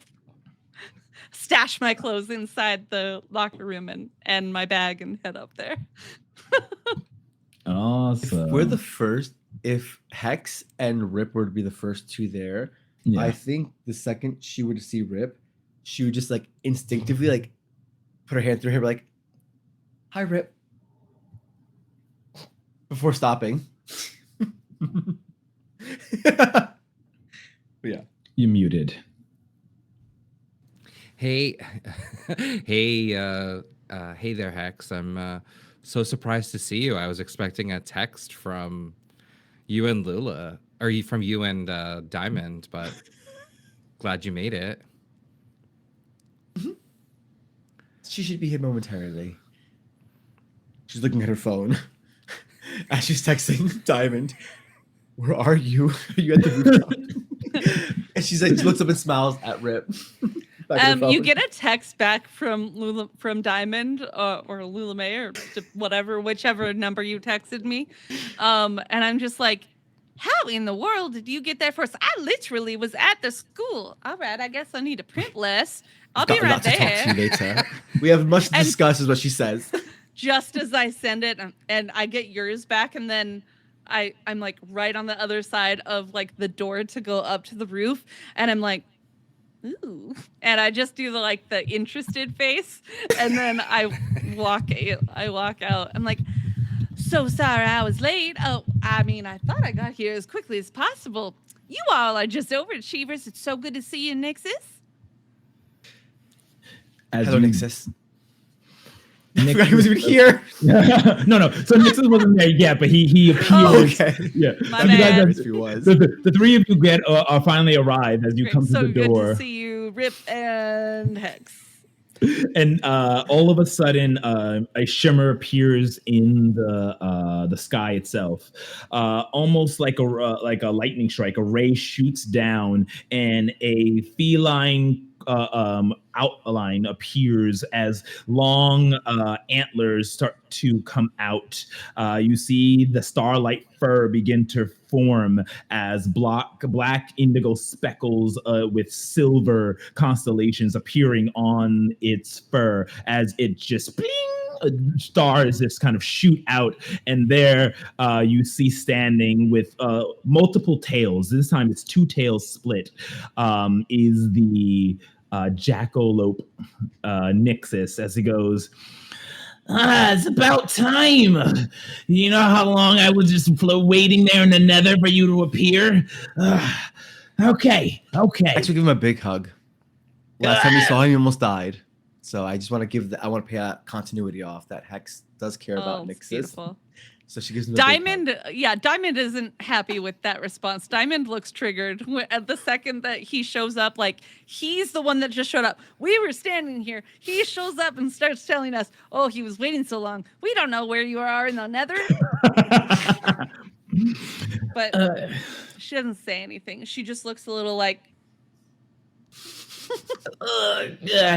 guys, good to see you too, Hex. And then he pops off. Landing. Such a cat. All right, I brought you all here because things are getting more dicey. Talk over in the Arcana Stars revealing that the Umbral Council are working on something dark. We think that attack a couple weeks ago was to separate me from you. I don't know what they're up to, but thankfully Rip here was able to finally attune to his powers, to his arcana. Impressive work, but... Great job, Rip. Oh, thank we're all you. real proud of you. Thank you. I don't know. It felt appropriate, and I'm so glad I was able to pull through when we needed it. Yes. Great job. Still, there's still two of you that needs to transform. Listen, if we're not at full power, we're not going to be able to stop the Umbral Council. Not to mention the other minor arcana who are around town working on that. But never you mind that. For now, you need to focus on Diamond and Hex. We need the two of you to unlock your Eternum immediately. So I've called in the cavalry. Some help. Steelheart! As he yelled out. You see that there is the ground is, actually you feel the ground is beginning to hum, low and steady like a heartbeat from the earth, embracing for something mighty. And then you see something like a meteor coming down, backlit by the sun. You see golden rays catching in geometric patterns on his brilliant tunic that's woven in deep reds and golds and indigos. He lands onto the ground in a superhero pose, standing up, but not cracking any of the ground beneath. Everything is still perfect, as if his strength is controlled. He has a tall frame, as if and you can see every bit of his muscles in his skin-tight suit with his long red cape. He almost looks like he was cut from granite and in grace. Muscles coiled beneath ceremonial cloth that flows like a warrior's mantle in a king's robe all at once. His eyes gleam like polished obsidian. Is warm and commanding, and a single armband etched with constellations of what is the celestial cradle, the gateway to the Arcana Star beneath this city, as he is pulsing with yellow and red Eternum energy. There is a pendant of a lion's head directly in the middle of his forehead, and he steps up as the Tarot Major Arcana of Strength appears, known as Steelheart. Minor Arcana. It is brilliant to see you all. The sun shines down with the lion's strength upon us. I hope you fare well. Diamond is standing a little straighter, but is blushing and looks nervous. is just trying to like you know when you try to look as perfect as possible, you're like nothing's out of place. Nothing's out of place. Is my coat looking right? Okay. Like because you're trying to impress someone that is like an idol to you. Steelheart is Diamond's like inspiration for being a hero, and like being face to face with him is overwhelming. So I think you just see Diamond. Well, we're faring absolutely well. This might be one of the best days ever, in fact. But wow, you look even taller in person. I don't think wow. I'm so sorry. Did I say that out loud? He smiles and chuckles. Diamond, I've seen you around. Impressive work. And we're here to ensure that all of you unlock your Eternum. Congratulations, Rip. I saw on the news you had done a brilliant job pulling forth your inner Eternum. But although you fight hard, you must realize that true strength is not just being able to defeat your enemy with a single punch. It's how fiercely you protect those around you. And those words kind of resonate with you, Diamond. Familiar, it seems, as if this was just said to you in a way. But in order to truly get your Eternum, what you have to do is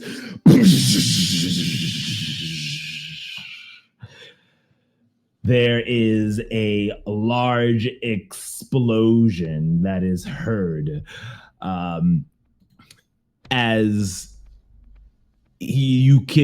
everyone kind of looks, and we have like kind of that manga scene with everyone's face, and everyone kind of looks on over as you could see what looks to be a smoke plume in the center of town near Metro Tech. Immediately appearing in an explosion is a large, what can only be described as an ant-like bug kaiju monster.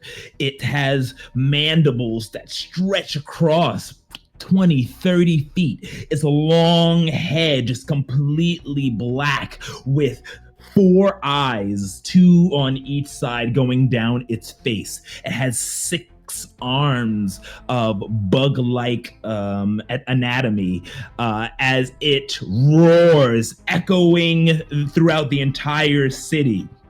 And Steelheart immediately goes, by the strength of the sun, darkness is afoot. I'm so sorry, Minor Arcana, but it seems that danger is afoot. Stay here. Rip, come with me. Unlock your Eternum. The 2 of you, remain here, remain calm. Work with Nixus. We have to go. We can't. He flies off. Seriously? That did not just happen. That couldn't. He said that we had to unlock it, but Nixus, don't we have to fight to unlock it? Just wait here. You'll be in danger. Rip, go!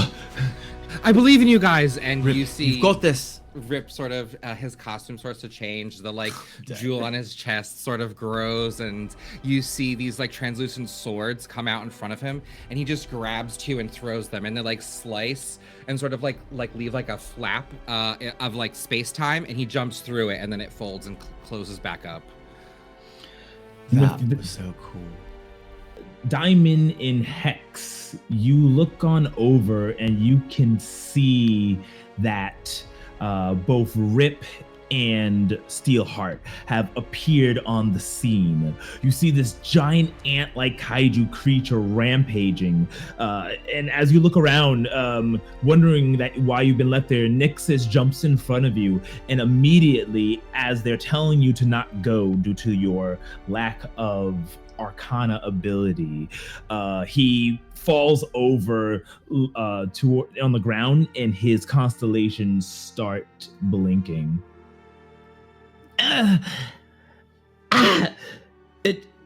Mine Arcana, guys, you can't go. You gotta leave this to Rip. and steal her. Oh, and he kind of buckles over. Nixus, what's No, wrong? What's wrong? Exactly that. I don't know. He moves his head. His antlers are starting to kind of crumble slightly, like they're getting like shedding. They look like they're shedding bit by bit. Yeah. Can I assess the situation? Yes. Is that a thing? Yes, it is. Can you go ahead and roll with superior? Okay. It's not like in my wheelhouse, but 9. I rolled I'm a going 9. to help you to make that a 10. Okay. Can you describe how you were assessing so I can see how I can help, my love? I think Diamond drops to her knees and it just puts a hand on Nixus and tries to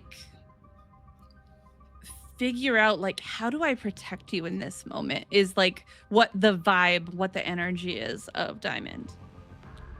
Okay, so kind of one of the questions, how could we best end this quickly? How can you end this pain that he's going through? To help make that a 10, I think that we're going to see Hex on the other side. Basically, we're both on each side of Nixus.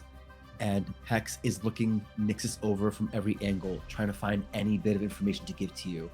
And she says, okay, there's got to be something here. Nixus, please tell us, what can we do to help you? That's 10. Amazing. Okay, so I ask 2 questions and then take +1, acting on any of the answers. Correct. Okay. So let's do. Oh man, here's the problem. I kind of want to say what here is the biggest threat, but will you allow, oh beautiful storyteller GM, will you allow me to kind of shift the how can we best end this quickly? Specifically, what I'm looking at is how do I end whatever is threatening Nixus quickly? Yeah. That's what I'm looking for. Yeah, I get what you're intending to say. And then Yeah. All right. So I'll ask that, and then of course you can ask another question. I'll let you give, just in case that question brings up another question. I'll answer the first one first. Okay. Nixus begins standing up on his 4 legs and goes,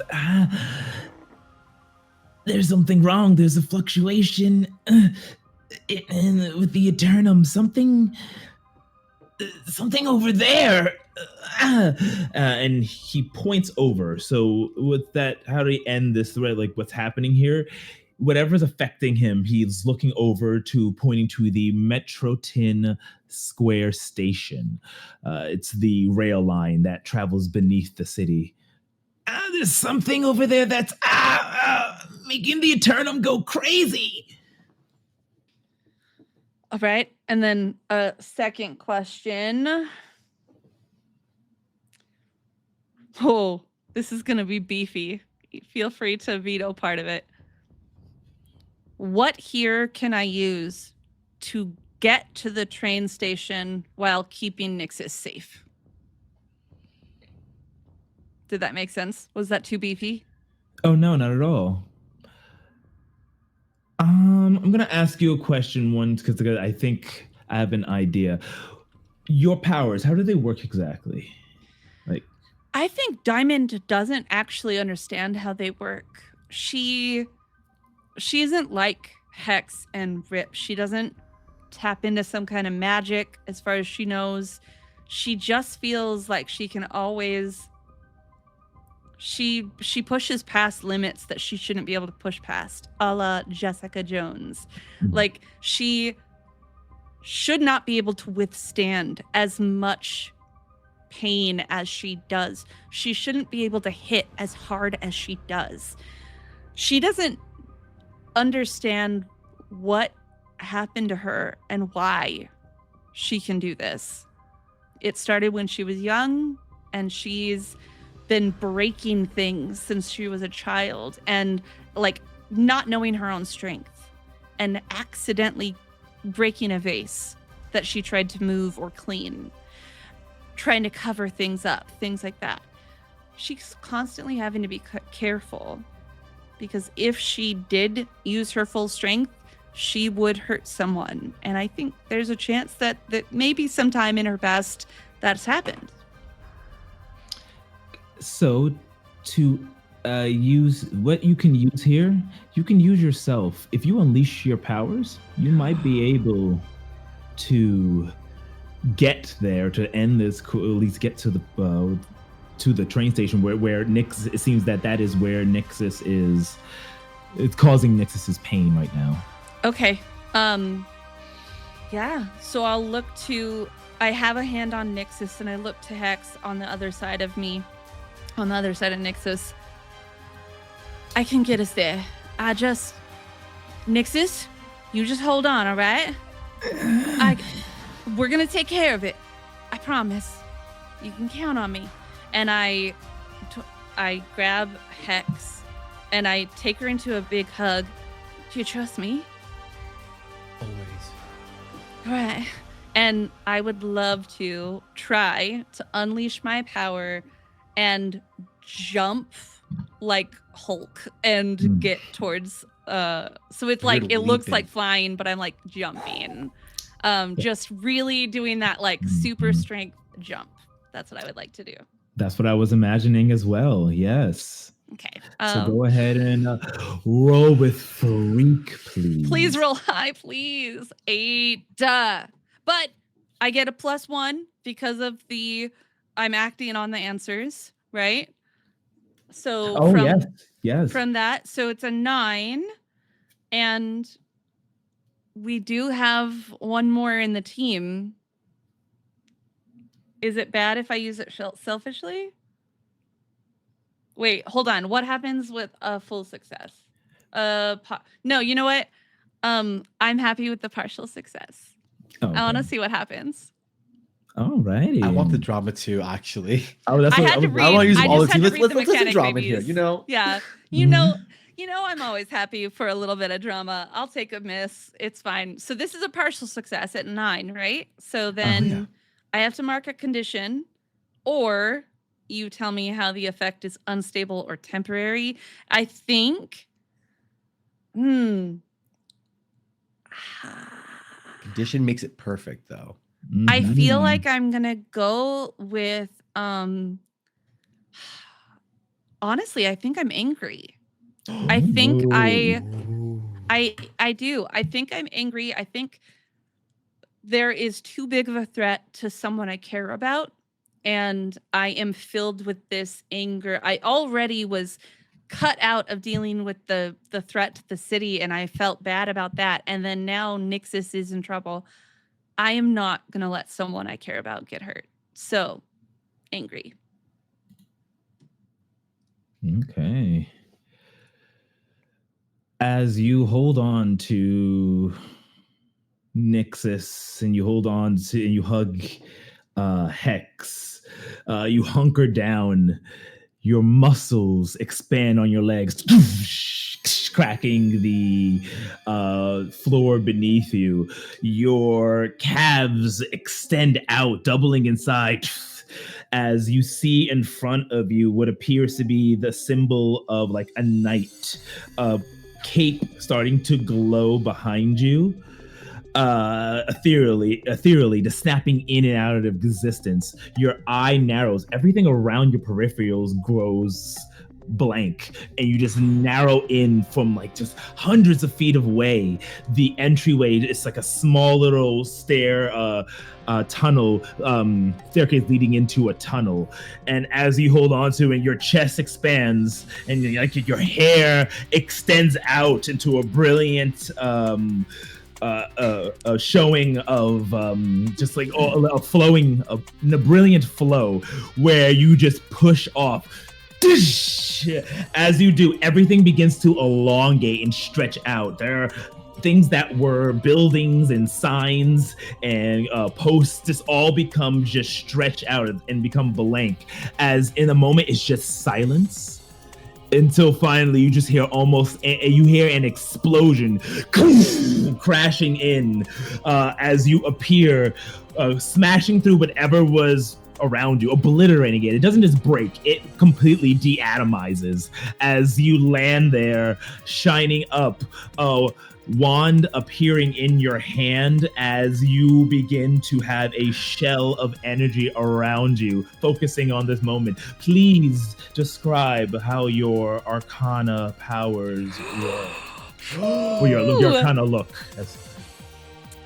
You see Diamond still wearing that masquerade style mask, a little bit more elaborate of feathers, colors, truly shimmering, like the glistening of snow, fresh snow. When you see the sun kind of reflects off of it, it is like velvet and yet like glitter at the same time. You see her costume now is like a halter top, tight fitted bodice with that almost looks like a breastplate. And on her wrists are now bracers, shimmering as well, everything matching in that glistening diamond-esque color palette. And instead of the shorts and boots, she instead has a large, like, flowing two-tiered skirt that is belted at that breastplate, almost looking like a ball gown or something very regal.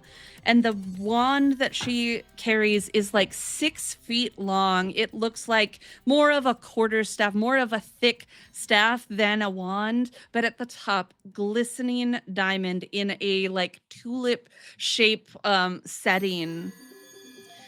And she grips it. She's holding Hex, and as we land, she pulls the wand, like the staff, from her back and grips it ready for battle. Ooh. And as you stand there in this arcana form, Hex, you're just seeing this as you look up. Nixus goes, "You did it! You did it! The Knight of Wands!" Magnificent.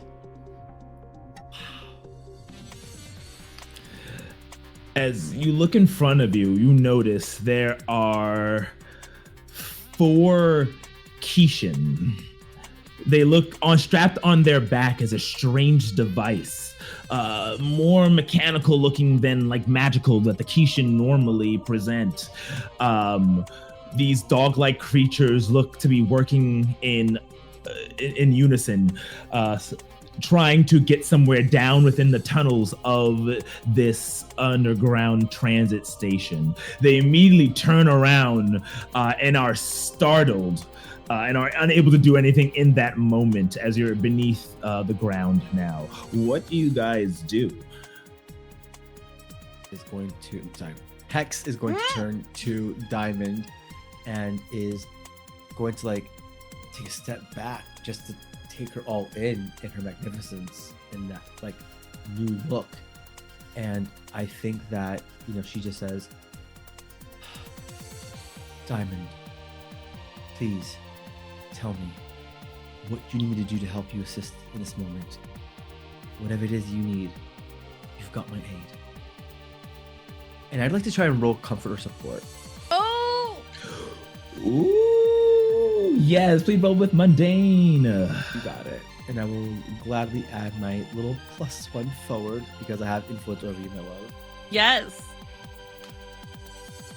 Actually, let me not roll mundane. Let me roll the actual move. Comfort support. Please use that 1 forward. Ooh. 11. For my part, I'm most certainly adding team camaraderie back to the pool. Oh, I love that. I'm sorry. Actually, I think you have to first open up. I'm sorry. Oh, you're good. How do you respond, Milo? I'm sorry. I'm all excited at an 11. That don't mean shit if you don't open up. You're like, "Can I do it?" That's so funny. I'm so sorry. Okay. You're good. Well, I guess so. Yeah. So you did the thing. I definitely will open up. So I think,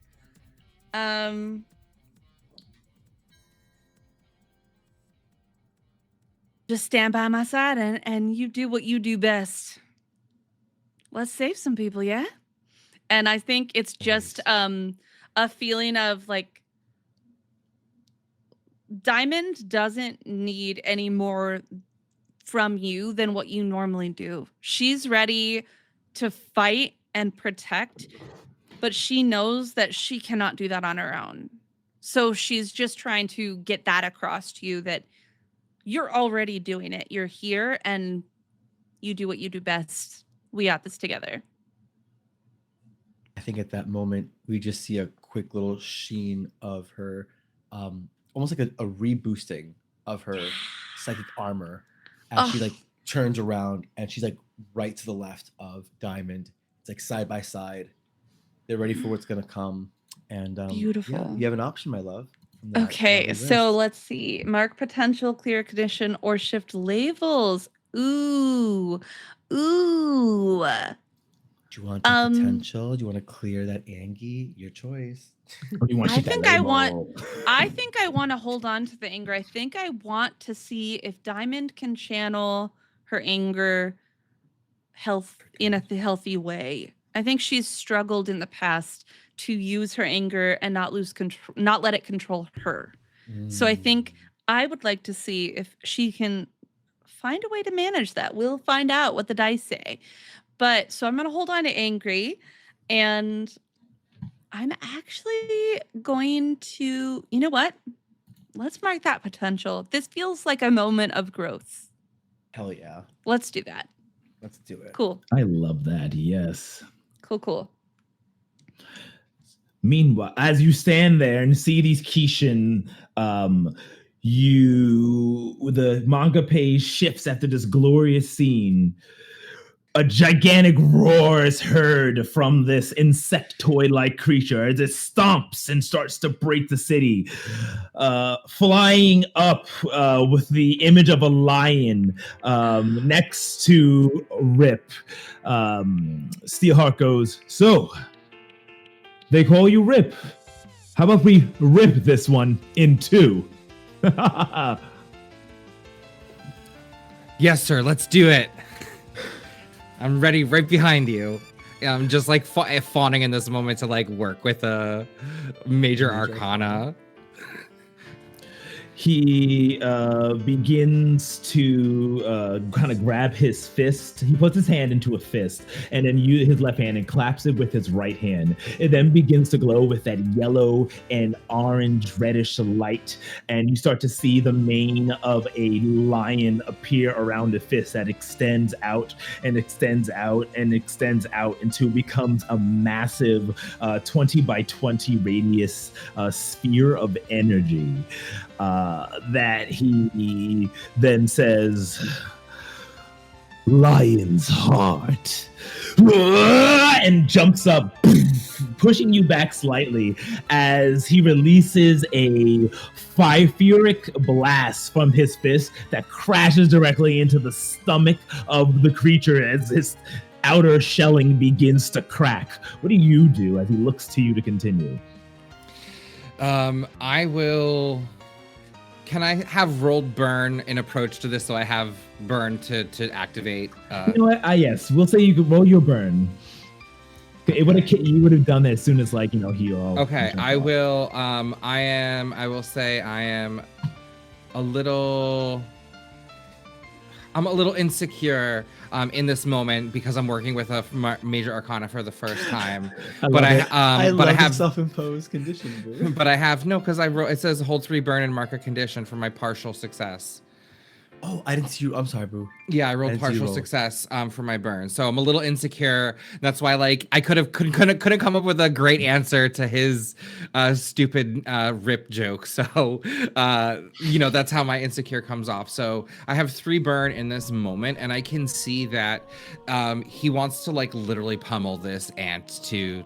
Into oblivion, but there's potential buildings that can fall and people. So what I would like to do is use one of my new abilities and to create a moat and basically that is a barrier that will hold this threat at bay. And essentially what I'm doing is encasing us, so it's only him and I and this ant inside this barrier.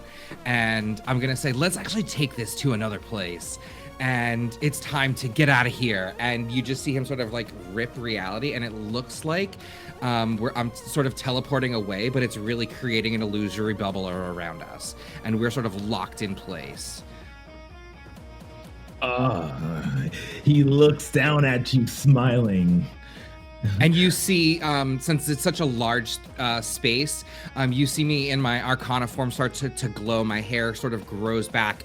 The blue gem on my chest grows brighter. The gauntlets sort of appear and fuse. I take like my power pose as I rip. And as since I'm creating this like large spatial, you see the swords, the 10 of swords that I am and who I encompass, sort of pierce and stab reality to hold this moat in place. So you see my Arcana swords around on the outside, or he would see them. Oh, I love it. He looks on over to you, smiling. Good job, Rip. Now I don't have to hold back. As the carapace of the ant kaiju begins to fall apart, it screams and wanes. The kaiju is going to come and try to smack down onto you, Rip. But Steelheart jumps quickly using the defend maneuver, bouncing him back, and as he goes, his left fist begins to glow like it did before. His right fist begins to glow. He stretches his arms and legs out, where you see the constellations, like each and like his arms, his elbows, his feet, his knees, and his feet become stars and shape into a way of the constellation of Leo. As he says, "Solar Eclipse!" And he just shoots himself as a meteor up into the heart of the ant creature before exploding into a supernova of cosmic solaric energy, melting away anything except for you. You're completely safe, protected by his Arcana, his Eternum. Everything melts and burns away, becoming nothing but ash. And the ant creature is no more. The manga page shifts. As in that same momentum, the four small kaijin notice that you have appeared in this, and instinctively you start to see the little string disc of metal on their backs begin to illuminate and glow. And then like a magnet, they all four of them crash into each other and then begin glowing themselves, blinking in this strange ooze-like contraption that's inside of the metal disc, until they finally form from an oblong, almost anamorph style, into what looks to be a four-armed, massive Goliath with a mandible that stretches out back in as well, getting down. He must be at least 10 feet tall and is looking to strike. How do you two respond to this danger? Have a dark vision. Oh, good call, babe. Good call. I was sitting here like, can I get a repeat? Wait, what? Do the dark vision. Visions. Yeah. Yeah, I'm marking mark your doom track to have a vision about the situation at hand. After the vision, ask the GM a question. They will answer it honestly. Okay. What the hell is this abomination that we just witnessed? I think Hex would just be blinking, like, what? What's that? Okay. And then get transported into a dark vision get transported into a vision as she's trying to figure out what the hell is happening. What is this? Like, we've never come across a Kishin that was mechanical and also had combined like Transformer style. Like, this is something brand new. This is almost above our pay grade.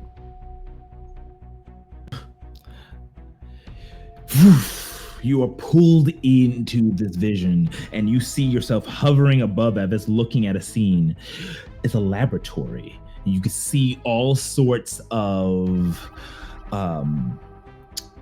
test tubes and experimentations and beakers and bottles and computers. And then you see astral writing, the writing of the Eternum, also carved in several tablets. All right. Place everything to maximum Eternum. You there, Bartholomew. Go ahead and add 10 more decibels to the sound wave amplifier. And you see what looks to be inside of another one of these type of creatures you see being born through science and magic in a beaker, while or in a test tube, or like a vat almost, about 5 feet by 10 feet. And standing there is a scientist, a strange gentleman. He's tall and wears glasses. He has these kind of like doughy eyes, but there's almost a determination behind them. As I'm not sure if you know, but you see Wyatt Laveau. But I don't know if you know who Wyatt Laveau is, so you can let me know. But if you do recognize, I would. I mean, Hex would, because Hex and Lula May have gotten very close. So she spent time with Lula May and spent time at her house and has met her parents. So this is almost like a knock to her gut. She's lost all, even though she's like not physically there, she's like, continue. Wyatt goes, we're almost there. Think we're almost cracked the code. We'll get this. And you see him look at something like in his pocket, pulls out a picture, and he smiles as you see Victoria and Lula May as a child in a kind of like picture book he has. It's for you, Lula. All right. Let's do this. You're brought back, and you see that these are not those these have been advanced. These are not just magical Eternum based Kishin. This is science and that combined. And Lula's CTO of Metrotech seems to be the mastermind behind it. So that should answer what these things are.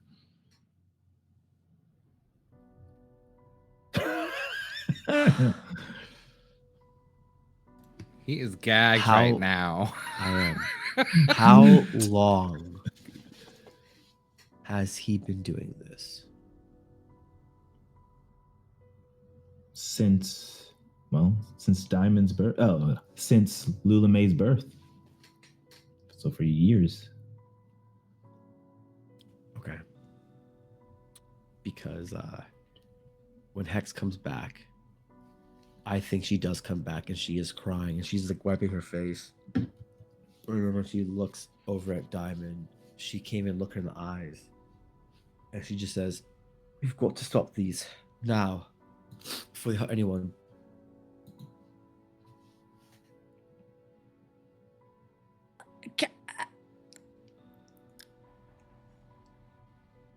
I think that this throws Diamond off a little bit. I think Diamond is ready to fight. And when she sees, and I think I've seen Hex have enough of her dark visions that I see how she almost goes into this other place. And I know, and I'm prepared for that. But then she starts crying. I don't know if I've ever seen that. And there's a feeling of like, usually when she has a vision, she has some kind of insight. She says something or does something to like direct what we need to do. But this time we have to stop this. Well, of course we have to stop this. That's why we're here. So I think there's a feeling of like that strikes some fear into Lula and she's concerned. Diamond, could I, you know what? I'm not going to do this yet. I'm going to make a choice here because I think in the heat of the moment, Diamond knows there's something that just happened, but there isn't time to investigate that and defend this and protect Nixus. So Diamond thinks I need to talk with her later, but I am going to forego piercing the mask, and instead I am going to now Nixus is here. Yes, Nixus is very weak here. Even with your don't come, Nixus would never leave you alone. He pushed himself through, and he's weakened though. And he's like, ah! But he is there with you. So here's what I'm between. I either want to unleash my powers and just focus on overcoming this like I'm not sure exactly the layout here, but we have these creatures that now have like weird mechanical things on their backs. That's new for them. So I'm thinking and like there's one now. They fuse I think it's into one big- massive- Oh, then there's big one. There's a fused giant one. 10-foot transformer monster. Yeah. Okay. Then yeah, you know what? I will ask you, is that the correct power? I think I would like to unleash my powers and just go ham on this great creature. That would be- Or is that directly engage a threat? Yeah, they'll be more directly engaging a threat since you're going right after it, trying to do damage to this creature. Cool. Because I was like, what am I doing to address this big guy? So let's do that. I'm going to directly engage a threat. And I will literally I take the staff and I just start trying to like kind of monk like a martial artist, like fight it with this staff. That's what I would like to do and try to knock it down. Please roll high, please, please, please, please, please. God. Oh, I got 11! Ooh. And do I want to do this because of what just happened?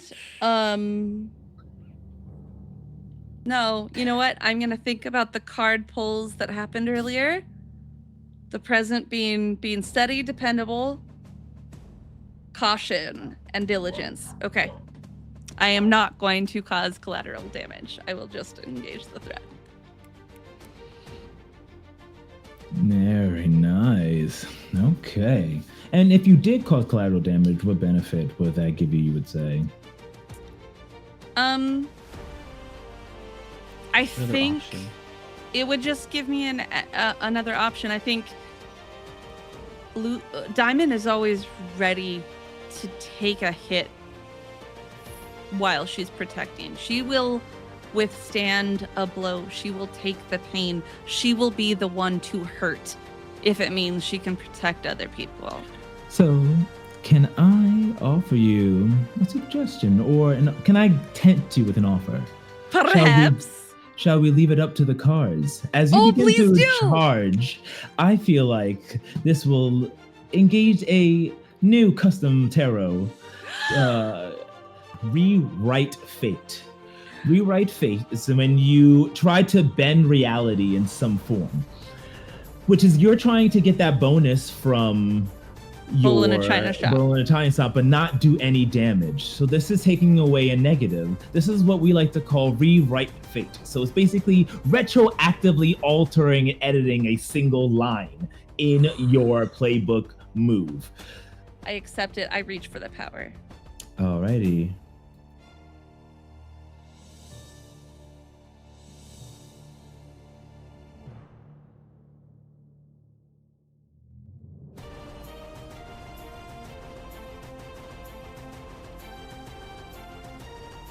As concerned as she is with her friend Hex, knows it's not the time, takes this staff and leaps towards this giant creature, taking the staff and hitting it up high around its like head to try to knock it off balance. And in a quick successive blow, I knock it out, but there's a pillar right next to us. Like if you think of like a subway station and there's all these pillars, there I almost hit it.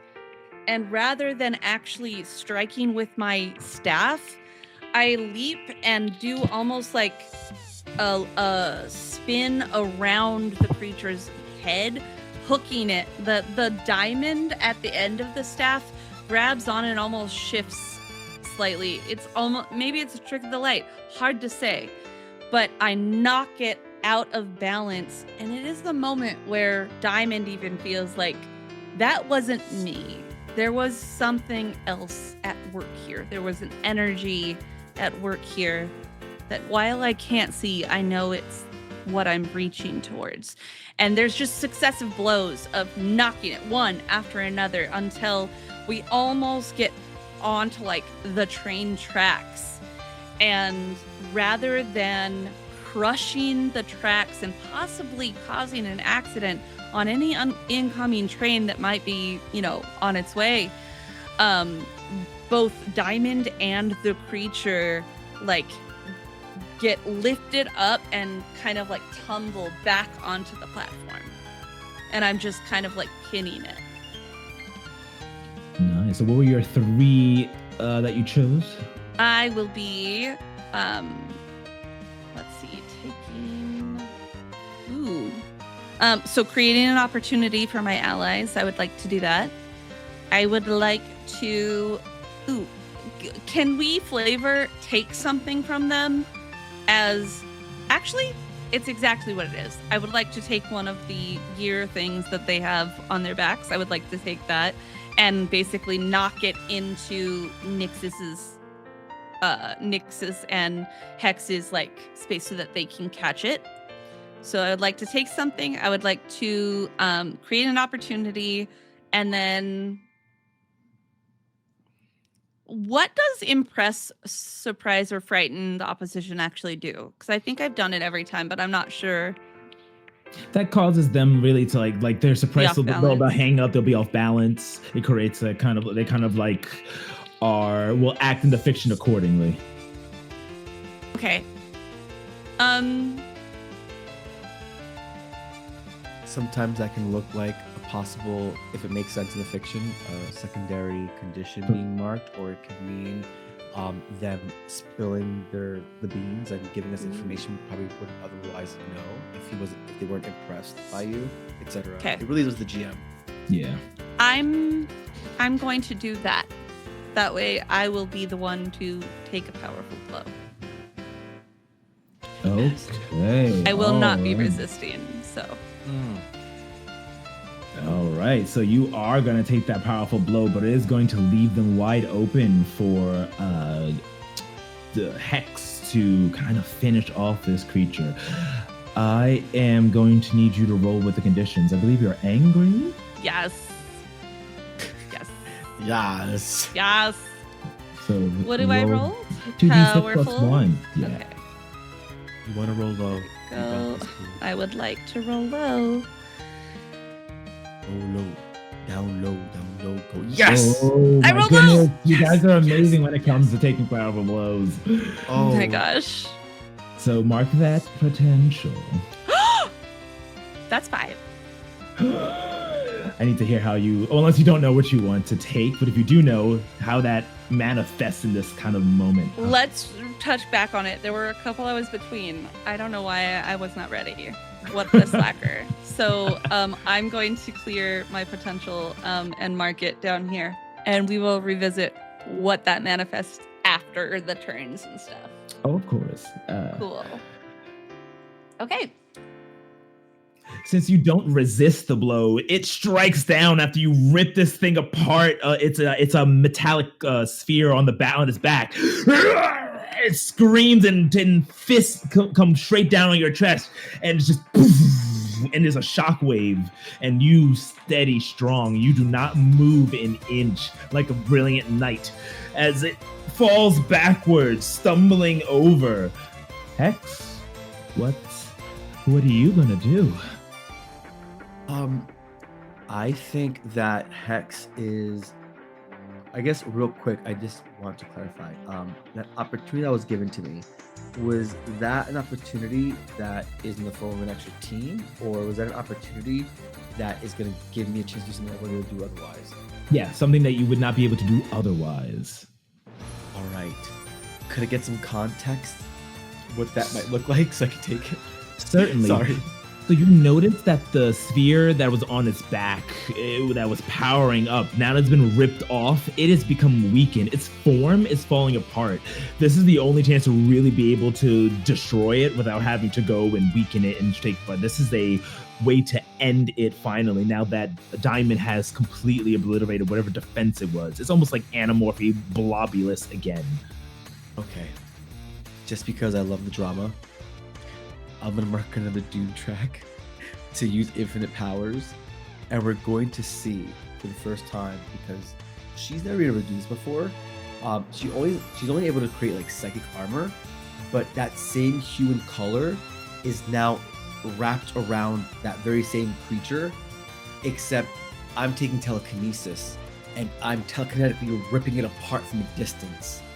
And you just see Hex, her eyes start to like shine, and they're the same color as her psychic armor. And then she says, "This abomination will not exist." And she rips it and just like tears apart, and it's all suspended in midair. And it all just drops to the ground, all the individual pieces, raining hearts. And she goes like,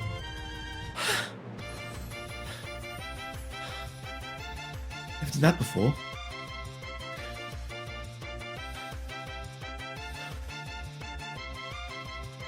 Did it? Yeah, Diamond's eyes are I think you just see pride. Diamond just looks impressed by you and gives you there's a little bit more seriousness to this form. A little like regal nod, like a salute. She's still finding it hard to look at her in the eyes, but she pushes through and smiles, but looks back down ultimately because she knows they have to talk after this. I think Hex is going to mark afraid because she has an internal monologue. And she, not a monologue, she has an internal like comment. She says, I know that we've got this, and I know you've got my back. I don't think your family has yours, is what she thinks and why she's marking afraid. And in that moment, she's going to push through with the help of her friend and her teammate and that aura that's just making her feel a lot more light. But she's still afraid about what I think she's more afraid about the conversation she has to have than in the moment, because she knows it's going to be difficult, but she pushes through, and everything that just happened, everything I said before happens, except now she's afraid. Sorry. No. Thank you. Gotcha.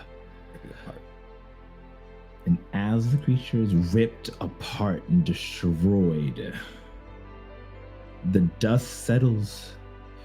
And with just that sphere that Nixus has, the whatever plan that whatever was happening seems to have been foiled for now. And there's where we will end tonight's session. Woo! I feel so bad Why? because I feel like Rip got the short end of that fight stick.